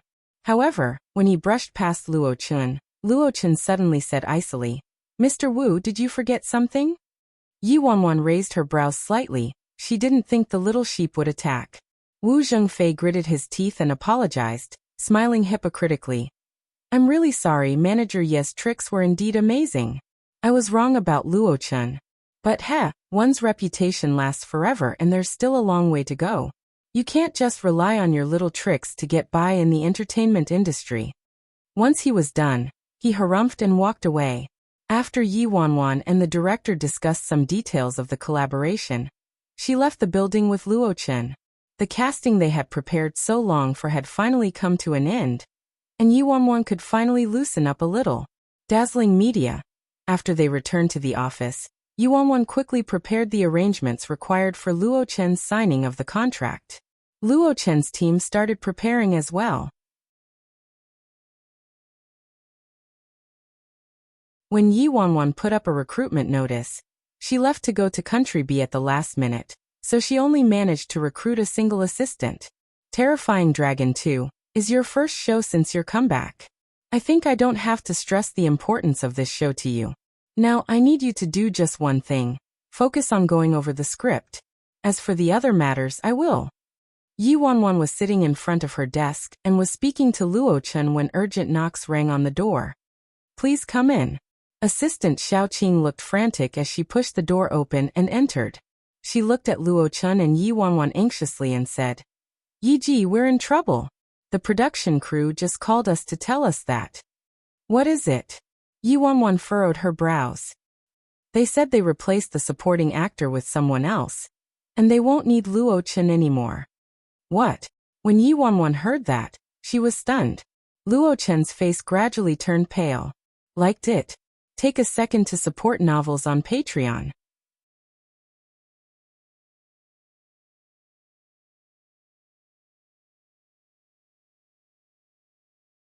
Since it was a public casting this time, it would be no use even if Wu Zhengfei found a sponsor. The production crew wouldn't take such a big risk of offending the public by replacing the supporting actor after he was already chosen. "You mentioned they found someone else. Who was it?" Yi Wanwan suppressed the suspicion in her heart and spoke calmly. The little assistant was hesitant and didn't dare to speak. Instead, she passed a piece of paper over weakly. This is the facts the production crew sent over. Yi Ji, please take a look at this. They'll be making the list of main actors public this afternoon." Yi Wanwan took the facts and scanned through it. In the next second, she noticed the two shocking words after the position of the supporting actor Gong Su. Gong Su. After seeing that name, Yi Wanwan knitted her brows. That's why Yi Wanwan said, who had the ability to make the production crew swap the actors even after the casting was broadcasted live. Although Gong Su, a rich second-generation kid, had a terrible reputation in the industry, he came from an extremely wealthy background and his paternal aunt was one of the founders of Country M's entertainment giants, SA Entertainment. So he wasn't just a regular rich second-generation kid. Otherwise, he wouldn't still be so popular considering his level of ability. "I took so long to plan and spent so much energy on this, but in the end, we've encountered such a drastic change." Yi Wanwan closed her eyes, and something seemed to flash in her eyes as she pinched her brows. She was about to speak when footsteps came up to the door. Zhou Wenbin was dressed in a luxurious gray custom suit, and was standing at the door casually. He shook his head and said regretfully, Young man, you're still too inexperienced. As someone who's been around for a while and since we're colleagues, I really had to give Manager Yi a reminder. For such a big production like Terrifying Dragon, you can't get the role simply by having some acting skills." Yi Wanwan looked coldly at Zhou Wenbin as he flaunted his power, not saying a word. Zhou Wenbin relished Yi Wanwan's look of failure for a while, then he turned to Luo Chun and said, "Little Chun, Benji taught you before that as an actor in the entertainment industry, only having skills is useless." Zhou Wenbin spoke while slowly strolling towards Luo Chun. He reached out to grasp his shoulder. "Little Chun, if you regret this now." Before Zhou Wenbin's fingers touched Luo Chun, a fair wrist firmly intercepted him. Zhou Wenbin chuckled as if he didn't mind it at all. He retracted his arm as his perverted eyes scanned the youth's body and he said faintly, "If you regret this now, there's still time." It's just that I, Zhou Wenbin, have never wanted second-hand goods, someone who's followed others before, so if you want to come back, you better show me your sincerity, ha ha ha. He sneered as he strolled away leisurely. After Zhou Wenbin left, there was an overwhelming dead silence. After a long time, Luo Chen tried his best to force a smile and said, "Yi, I'm fine, you've already helped me a lot, it's me. I'm useless." If Yi Ji chose someone else before, he wouldn't have to put in so much effort, and he wouldn't be picked on by Zhou Wenbin. "Yi Ji, why don't you choose someone else instead?" Luo Chen was about to open his mouth, but the corners of Yi Wanwan's lips suddenly curved into a wide smile. She pressed his shoulder, forcing him to take a seat on the sofa. She then said carefully, "Sit still." "Yi Ji." Luo Chen looked at Yi Wanwan blankly. Yi Wanwan stood upright and smiled. "Tisk, since they're not playing by the rules, don't blame me for taking extreme measures. Zhou Wenbin, whatever methods he used to snatch that roll, I'll make him spit it back out the same way." Yi Wanwan looked at the little assistant and asked, "Where's Gong Su right now?" The little assistant replied honestly, "He's in the office. I saw him in the makeup room upstairs." Yi Wanwan straightened her lapels and strode out of the office. "Yi Ji," Luo Chen muttered as he watched Yi Wanwan's retreating figure. His eyes were filled with concern, unsure what Yi Wanwan was planning to do. Liked it? Take a second to support novels on Patreon.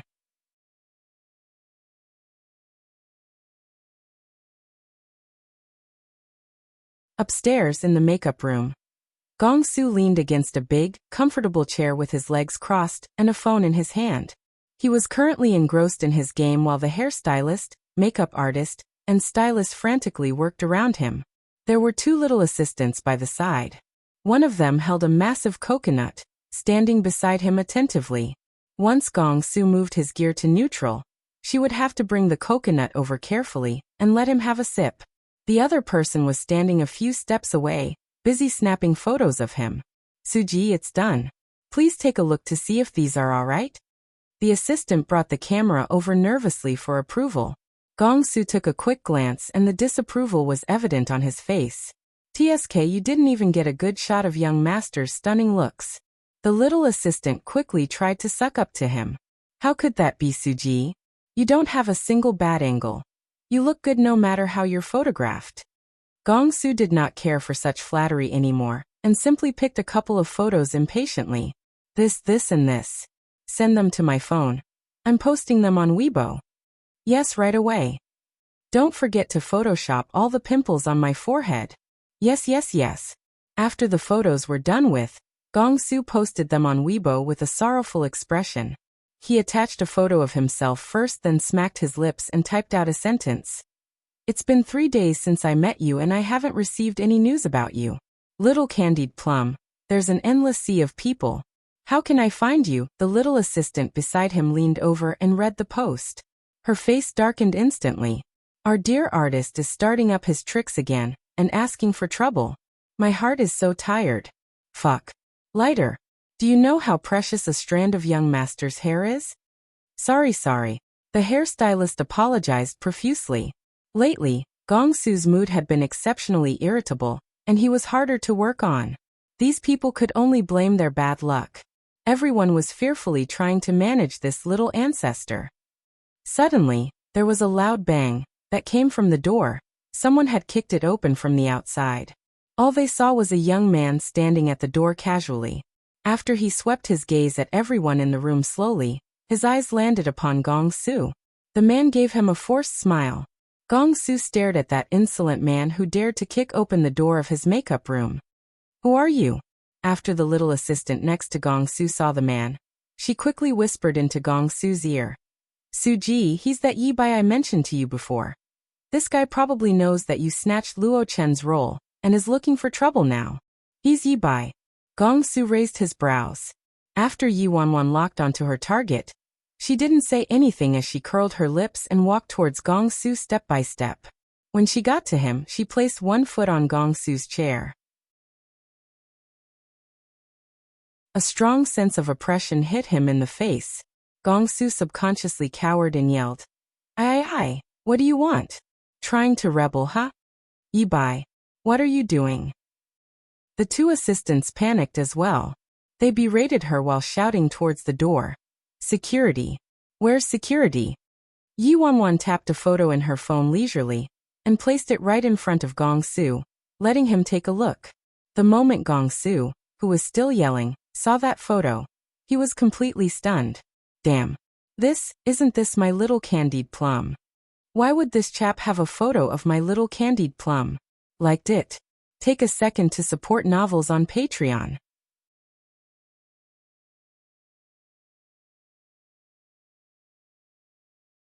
When Gong Su was tempted to continue looking at the photo, Yi Wanwan quickly retracted the phone and said, "Look at me." Gong Su looked at Yi Wanwan instinctively. This one glance made him continue to stare in a daze. Do I look like her? Yi Wanwan lowered her voice and asked by his ear. Gong Su stared at the man's face and nodded repeatedly. At first sight he didn't notice it because their temperaments were too different, but taking a closer look, why did he find that this man looked so similar to his little candied plum? The person in the photo is my little sister, Yi Wanwan said. The moment the man said that, Gong Su's eyes widened in complete disbelief. What? The little candied plum I've been looking for, and went almost crazy for the past 2 days is actually this guy's younger sister? For a split second, Gong Su stared at Yi Wanwan as if he was looking at the god of sun, Apollo, glistening and shining, wishing he could worship her. Within the few seconds of conversation Yi Wanwan and Gong Su had, Gong Su was the only one who saw the photograph. Now came a herd of hurried footsteps. The staff rushed over with a couple security guards. The tall and bulky bodyguards asked aggressively, "Who's causing trouble here?" The little assistant by the side pointed at Yi Wanwan and said, "It's this guy here, he's causing trouble and tried to hurt someone. Chase him away right now." They couldn't take it if a single strand of hair was damaged on Gong Su's scalp. When those bodyguards heard that, they immediately charged towards Yi Wanwan. However, before anyone could get near her, Gong Su's expression turned icy instantly. He slammed the table and shouted, "Get lost! I'll deal with whoever dares to touch him."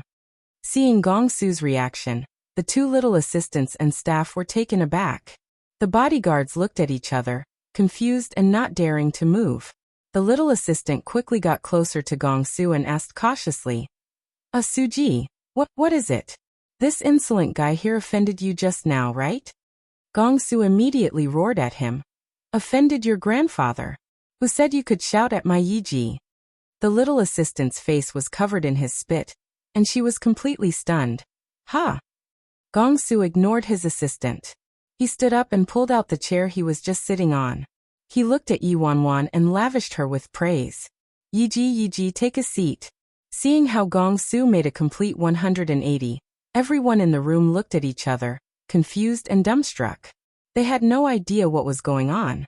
The other little assistant said in a daze, "Suji, this is?" Gong Su turned his head and started scolding them. "Is your head? Hurry, go get tea for Yiji. Can you be on your toes? And you, go get a coconut for Yiji right now." Both the assistants. "Huh? What on earth happened?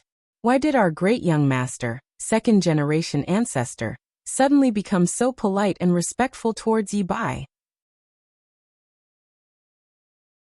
Although they didn't fully understand the situation, they didn't dare go against Gong Su's orders, so one of them quickly went to get tea while the other rushed to prepare a coconut.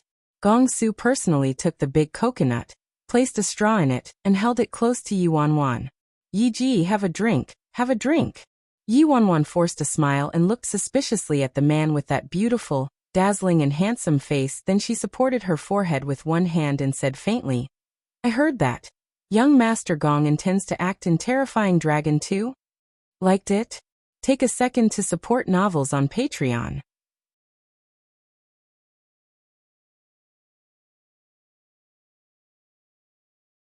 When Gong Su heard that, his face froze and he suddenly remembered he just snatched the role of Lin Luochun from Yi Bai. When he thought about how he already offended his future brother-in-law before he even found little candied plum, beads of cold sweat started trickling down Gong Su's forehead. After pondering it for a short while, Gong Su said without hesitation, "Terrifying Dragon 2? Who said that? I'm acting in Terrifying Dragon 2. How come I don't know anything about that? No. That's definitely not a thing. Oh. Is that so? Yi Wanwan laughed. She brought out the facts sheet the little assistant gave her. Gong Su glanced at the list of artists and immediately gnashed his teeth, wishing he could drag Zhou Wenbin out for a beating. If Zhou Wenbin hadn't kept nagging him, why would he court death by snatching the role of an artist under Yi Bai? He wouldn't have dared to offend little Candied Plum's older brother otherwise. Afraid that this incident would cause the distance between him and little Candied Plum to widen, Gong Su made up his mind and said, Yi Ji, this was a misunderstanding. This must have been a misunderstanding. Why would I possibly take on a role as a supporting actor when the original cast was fine? After speaking, he turned his head immediately to look at his assistants. Both of you, what's going on exactly? Who allowed you to get me this role without authorization? The two assistants were completely lost. After they looked at each other, one of them replied, Huh? Suji, wasn't this role the one you? Wasn't this the role he insisted on taking? He even said he would crush Yi Bai for coming over. Why's he acting like he has amnesia now? The assistant didn't get a chance to finish speaking when Gong Su anxiously interrupted. Shut up. How dare you deny it? You're so gutsy that you dared to make decisions behind my back without authorization, huh? Call Zhou Wenbin over right now. The assistant didn't have a choice. In a situation like this, he really couldn't handle it. So he dashed out quickly to look for Zhou Wenbin. Everyone else in the makeup room couldn't follow these developments either, and they all stood there in a daze. After the little assistant left to find Zhou Wenbin, Gong Su kept blinking his peach blossom eyes which glistened like water. He looked at Yi Wanwan miserably. Yi Ji, it was truly a misunderstanding. Why would I possibly steal the role of an artist under you? Yi Wanwan took a sip of her tea. She smiled plainly and did not expose him. In the office on the second level, Zhou Wenbin was in a pleasant mood, wiping his precious antiques in the office while taking a call. Huh, Yi Bai got the role of Lin Luochen? Who told you that? He's just a newbie, you think too highly of him. This role is in my hands now. Why, you don't believe me? So what if the casting was broadcasted publicly? You think that having a public casting means the role belongs to him? Zhou Wenbin was chatting on the phone with his friend when Gong Su's assistant suddenly pushed the door open and entered hastily. Zhou, Director Zhou. Despite seeing how flustered the little assistant was, Zhou Wenbin was unconcerned since he was in a good mood. He glanced at the assistant and said, Why were you so flustered? The little assistant wasn't completely sure about the situation, so he didn't dare speak irresponsibly. He could only put on a bitter expression and say, Suji wants you to go over for a while. Why? The great young master is throwing his tantrums again? Zhou Wenbin was already used to this and didn't pay much attention to it. He stood up and said, Let's go, I'll take a look. Shortly after, Zhou Wenbin followed the assistant and reached Gong Su's makeup room. Gong Su, what's the matter? Who made you angry this time? Zhou Wenbin spoke kindly while walking in, but the moment he lifted his gaze, he actually noticed that aside from Gong Su, Yi Bai was in the room as well. He was shocked for a moment, then revealed a mocking expression. Heh, this Yi Bai guy really knows how to create his own path to destruction. He actually dared to run here to directly interrogate Gong Su? Liked it? Take a second to support novels on Patreon.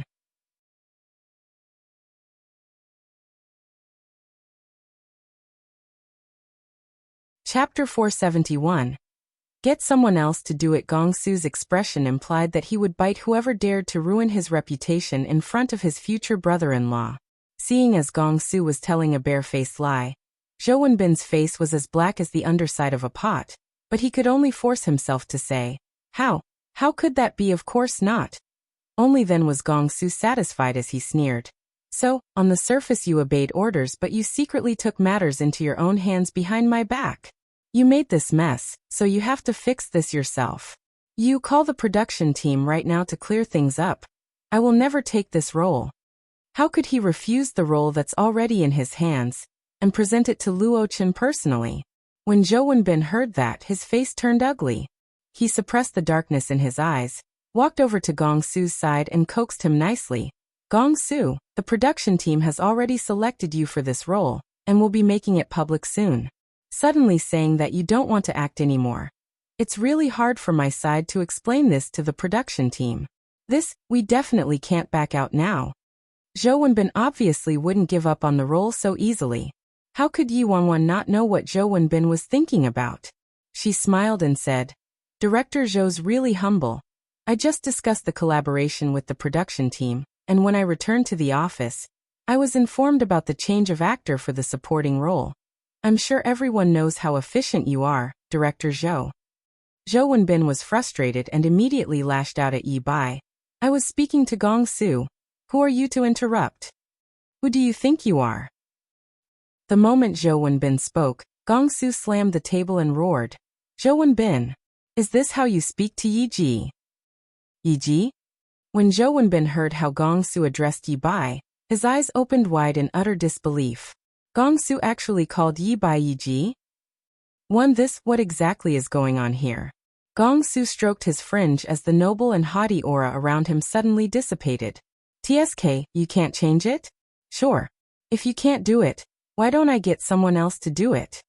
When Zhou Wenbin heard him, it was as if his pressure points were struck and his face turned completely white.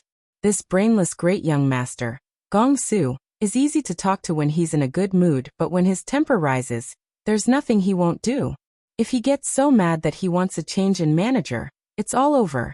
Zhou Wenbin couldn't afford to worry about Yi Bai anymore. He made a prompt decision and said, Gong Su, this incident was truly my fault for not thinking things through carefully. I should have discussed with you before making any decisions. I'll clear things up with the production crew immediately, and we'll definitely clear up this mess. Zhou Wenbin walked to a corner after speaking, and called the production crew to try to clear up the mess. He was completely distraught. The production team was already prepared to go public with the list of cast members when Zhou Wenbin called them all of a sudden to tell them that Gong Su didn't want to be part of the production anymore. Obviously, their attitudes were sour, and Zhou Wenbin could only hold in his temper and explain, stubbornly declining the role that was already in their possession. It was chaotic in the makeup room as there was quite a number of artists and staff crowded outside. Seeing that Zhou Wenbin had been scolded so badly by Gong Su, everyone started whispering and gossiping. After Zhou Wenbin made the call, he wiped the cold sweat from his forehead and walked towards Gong Su with residual fear. Gong Su, I already made things clear with the production team according to your instructions.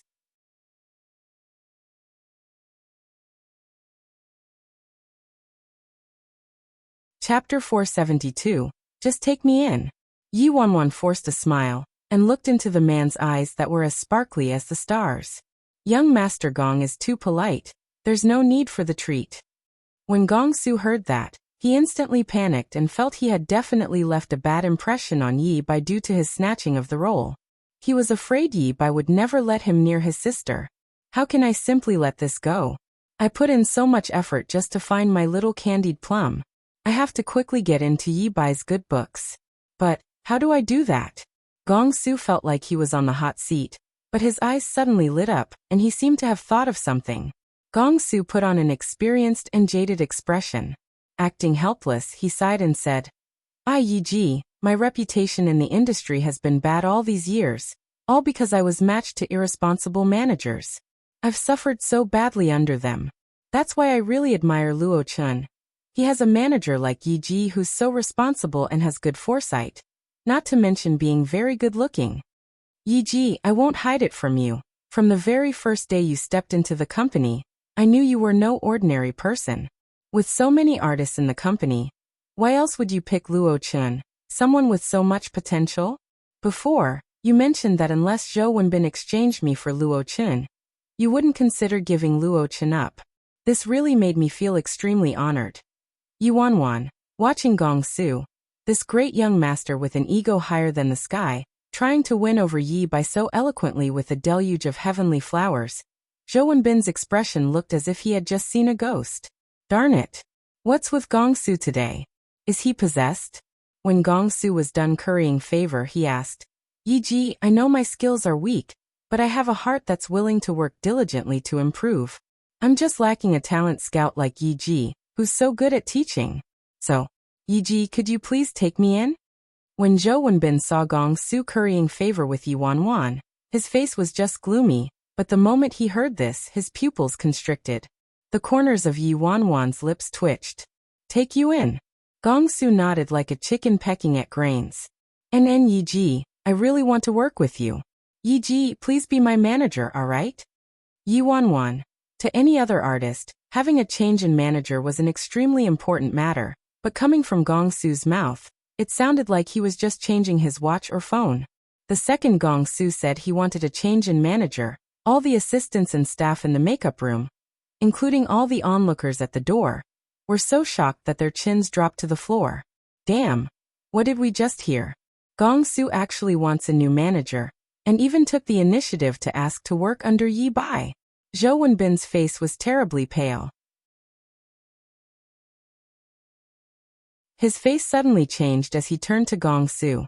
Gong Su, you want a change of manager? How could you do this? Gong Su raised his brows. His eyes were suddenly filled with arrogance and defiance as he said, What? Must I go through your approval just for a change of manager? Who do you think you are? Every one of his previous managers was changed just by a single word from him. Even if Chu Hongguang was here, he couldn't control which manager Gong Su worked with.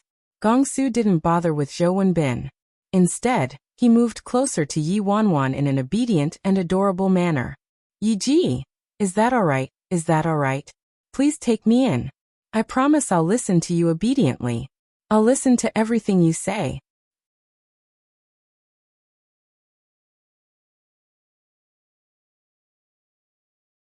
Chapter 473. A double-edged sword. This guy had an outrageously good-looking face, and when he acted pitifully, he was simply too attractive, causing people to forgive him for everything and giving in to any requests he had. If his fans saw him like this, their screams would probably break through the clouds. However, Yi Wanwan didn't believe a single word of Gong Su's promises. With regards to the glorious deeds of Gong Su, she knew them very well. Gong Su will listen obediently to his manager? This could potentially be the greatest lie of the year in the entertainment industry. The moment Gong Su said that, everyone's gazes landed on Yi Wanwan, awaiting her response. Zhou Wenbin stared at Yi Wanwan with a gaze that looked as if he wanted to burn her alive. Gong Su, did this guy say something to you? This guy's very treacherous and cunning, don't be fooled by him. Gong Su was afraid Mr. Yi would be angered, so to de-escalate the situation he quickly yelled, Zhou Wenbin, why are you? At this moment, a man's clear voice resounded. Alright. Following Yi Wanwan's alright, there was a pin-drop silence in the makeup room.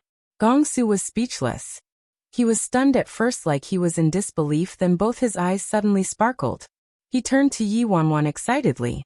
Yi, you agreed? You're willing to take me in? Why not? My goal is to protect the Yi family and Emperor Sky Entertainment. With my current progress, I'm still too far from my goal. Even if Luo Chen becomes famous from this show, I'll still be trampled by Zhou Wenbin. And if I want to solidify my power, I still have a long way to go. If I take in Gong Su, that would be a great help to me. I know Gong Su's a double-edged sword, extremely hard to control. But so what? In the entertainment industry, there are all kinds of risks and gambles. There's no reason why I should decline such a great opportunity. Yi Wanwan said leisurely. I only have Luo Chen under me right now, and today, he's on the right track, so there's no harm in taking on another artist, it's just that. As Yi Wanwan spoke, she looked over at Zhou Wenbin with a meaningful glance. Seeing that, Gong Su said, Yi, as long as you agree, there won't be any problems.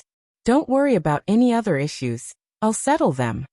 Gong Su turned toward Zhou Wenbin the moment he finished his sentence and said eagerly, Why were you still standing there? Didn't you see that Yi has agreed? Go bring my contract over right now. Zhou Wenbin didn't expect this at all. Yi Bai was beaten down by him to the point where he couldn't even fight back just a moment ago. But now there was a complete turn of events, and not only was he forced to return the role to Yi Bai, but even Gong Su was leaving with him. The craziest thing was that until now, he still didn't understand what exactly happened, and why there was such a sudden change in Gong Su's attitude. No way. There's no way. It was so hard for me to grab onto this money tree one. Gongsu, how can I just simply let him go? Zhou Wenbin wept and wailed on the spot. Gongsu, I've been with you for 3 entire years and was totally devoted to you. Even if I haven't done any good deeds, I've put in a lot of hard work. You actually tossed me away all for this scheming young guy? At this moment, there were more and more onlookers. Everyone watching was part of the internal staff, and they all knew Zhou Wenbin's character. Watching Zhou Wenbin's act, everybody felt sick to their stomachs. 1. A source of easy money.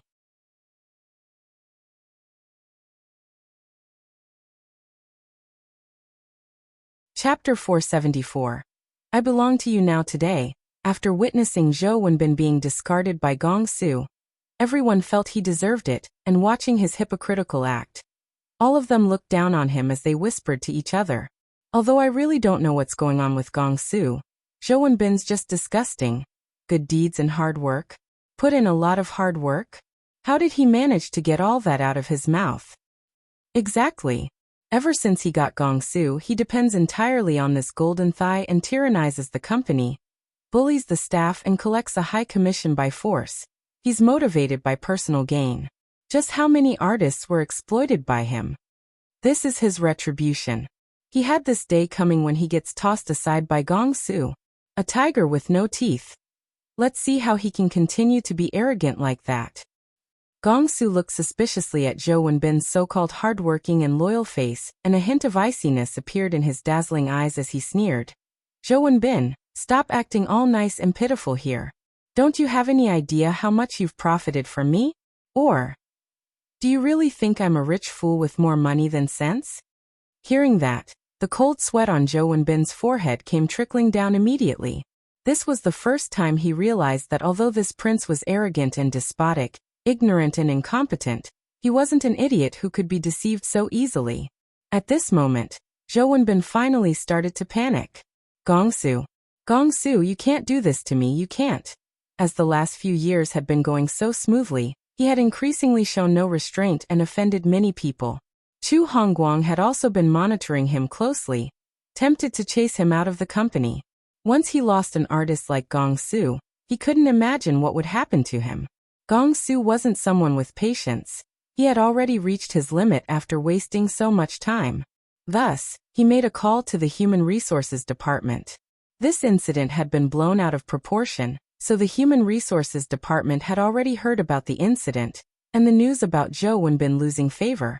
They already asked for instructions from Chu Hongguang the first chance they got. Chu Hongguang's response was as expected.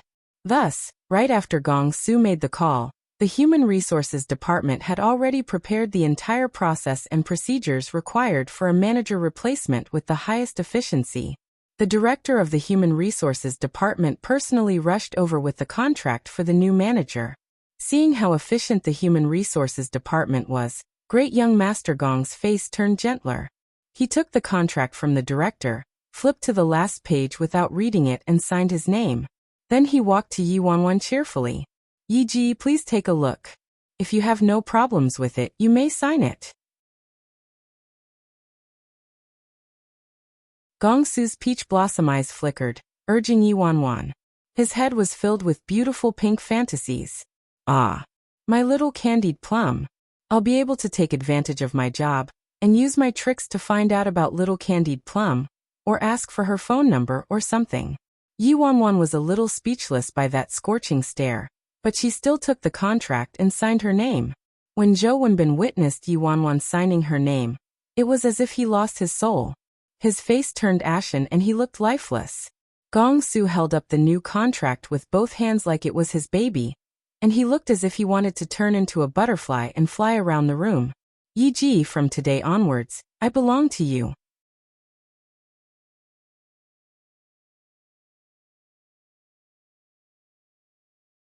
Chapter 475. There's a chance, Gongsu asked Yi Wanwan in private. Yi Ji, you see, now that we've established such a close relationship, can we? Yi Wanwan gave Gongsu a sidelong glance and stood up slowly from the chair. Depends on your performance. Even though Gongsu was somewhat disappointed, his spirits rose very quickly. Brother-in-law wants to observe me, This means there's a chance. With that thought, Gong Su felt suddenly invigorated. Yiji, don't worry. I'll definitely perform well. Seeing this vain, great young master acting like an ambitious youth, Yi Wanwan couldn't help but burst out in laughter. I really look forward to your performance. The upward curvature of his lips spread like a ripple towards Gong Su's heart. In Gong Su's eyes, this smile was an exact replica of that girl who gave him those candied plums. Gong Su stood rooted to the ground in a daze. He was dazzled, and the tips of his ears started burning. Is it because they're siblings? In that split second just now, the two of them looked so alike. Zhou Wenbin wasn't sure how he returned to his own office. It hadn't been long since he returned to his luxurious office. Before he could come to his senses, his phone started ringing. Seeing that it was Chu Hongguang, an ominous premonition instantly arose in his heart. Hello, Chairman Chu. On the other end of the call, Chu Hongguang sighed. Wenbin, you've been with the company for such a long time. Why can't you hold a single person back? Zhou Wenbin replied anxiously. Chairman Chu, I have no animosity towards Gong Su at all. That young guy Yi Bai must have played some dirty tricks under the table. All right. Gong Su's gone over to Yi Bai's side already, so this is the end of it. I have another issue I want to discuss right now. Chu Hongguang's tone became stern and cold. Another issue? Zhou Wenbin asked hesitantly. Chu Hongguang said in a deep voice. I just emailed you. Go take a look for yourself. Zhou Wenbin hurriedly turned on his computer and opened the latest email from Chu Hongguang. When he saw the contents of the email, the last tinge of color on Zhou Wenbin's face disappeared. Chairman Chu, I can explain. Chu Hongguang reprimanded him on the spot. Explain? A few artists under your care jointly reported you for collecting private bribes and violating the interests of the company. There is solid proof. What's there to explain? It's not like that, Chairman Chu. You know, a lot of resources and money are needed to groom an artist. I collected the bribes so I could better. Don't try to deny it. All I need to know is that you collected bribes. Seeing as you're a senior manager in the company, as long as you return the bribes you collected, the company will not take legal action against you. Chairman Chu. Without waiting for Zhou Wenbin to speak, Chu Hongguang hung up. Zhou Wenbin stared at the phone with a pale face. His body trembled, and he slumped into the chair behind him. It's over. This time it's completely over for me.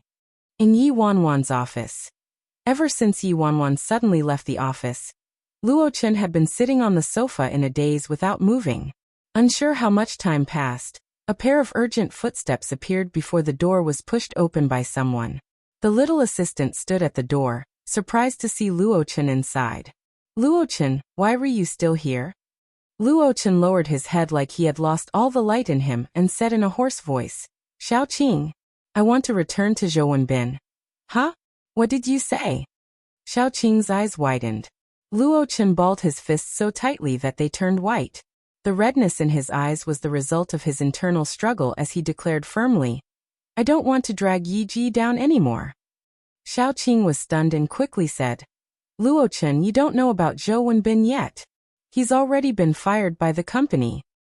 Luo Chen seemed like he didn't comprehend what Xiao Qing said as he replied in a state of shock.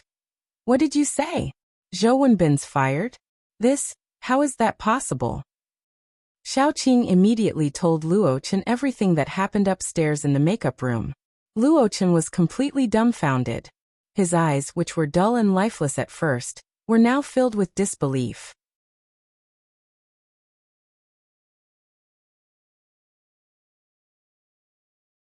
Chapter 476. You already have me. While Luo Chen was still listening in a daze, two new footsteps approached the door. It was Yi Bai returning to the office, and following behind him was Gong Su. Gong Su had just gotten his makeup done. His entire being was dazzling with brilliance, and the office brightened up the second he walked in. Hi, Gong Su. Xiao Qing exclaimed in surprise.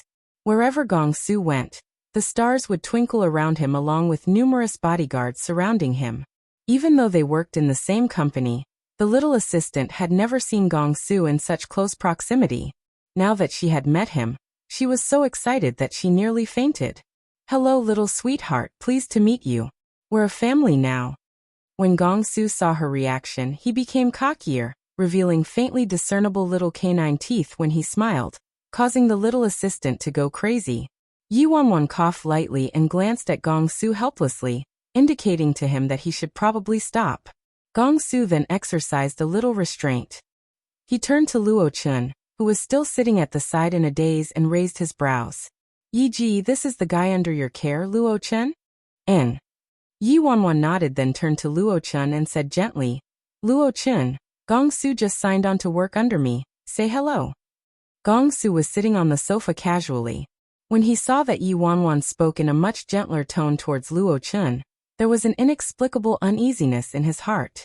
He rubbed his chin and curled his lips. "Yi Ji, you have me now, so why do you still need this guy? Why don't you just focus on grooming me alone in the future?"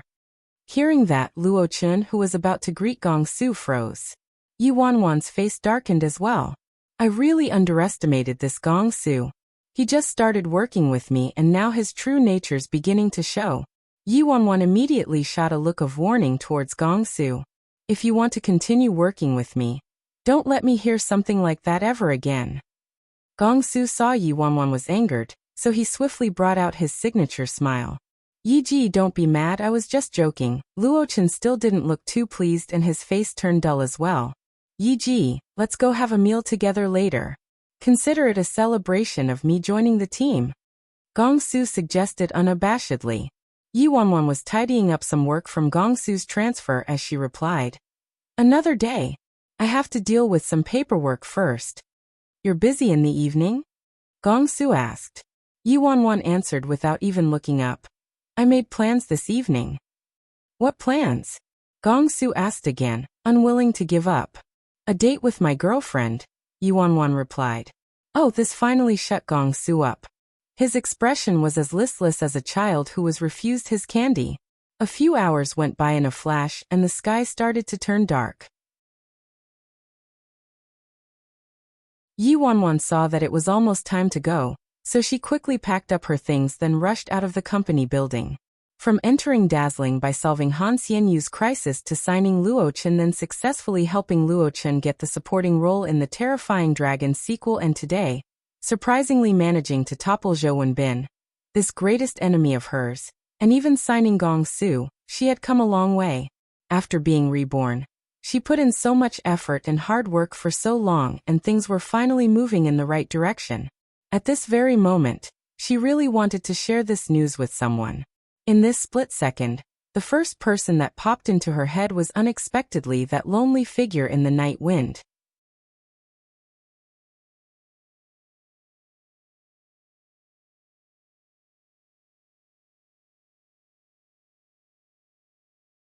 The girl ignored the presence of everyone except Si Han, and ran directly into his arms. Si Han caught the girl colliding into him in a flash, and at the same time, the ginseng tea in his hand jerked violently, almost spilling onto the girl. Si Han frowned. He was about to speak, but in the next second, he felt something soft on his cool lips. Yi Wanwan pounced over, lowered her head immediately and kissed him on his lips swiftly. As she had just run over, she was a little out of breath and her chest was moving up and down quickly.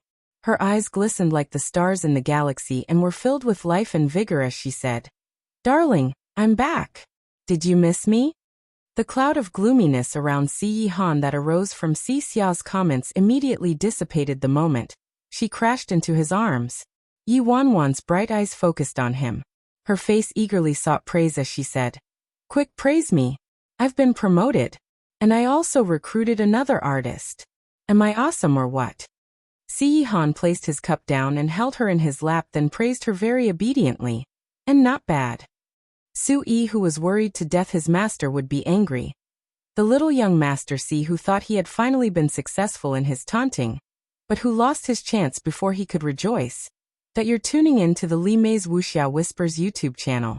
We're so grateful for your support, and don't forget to subscribe to join us on this incredible journey through captivating stories.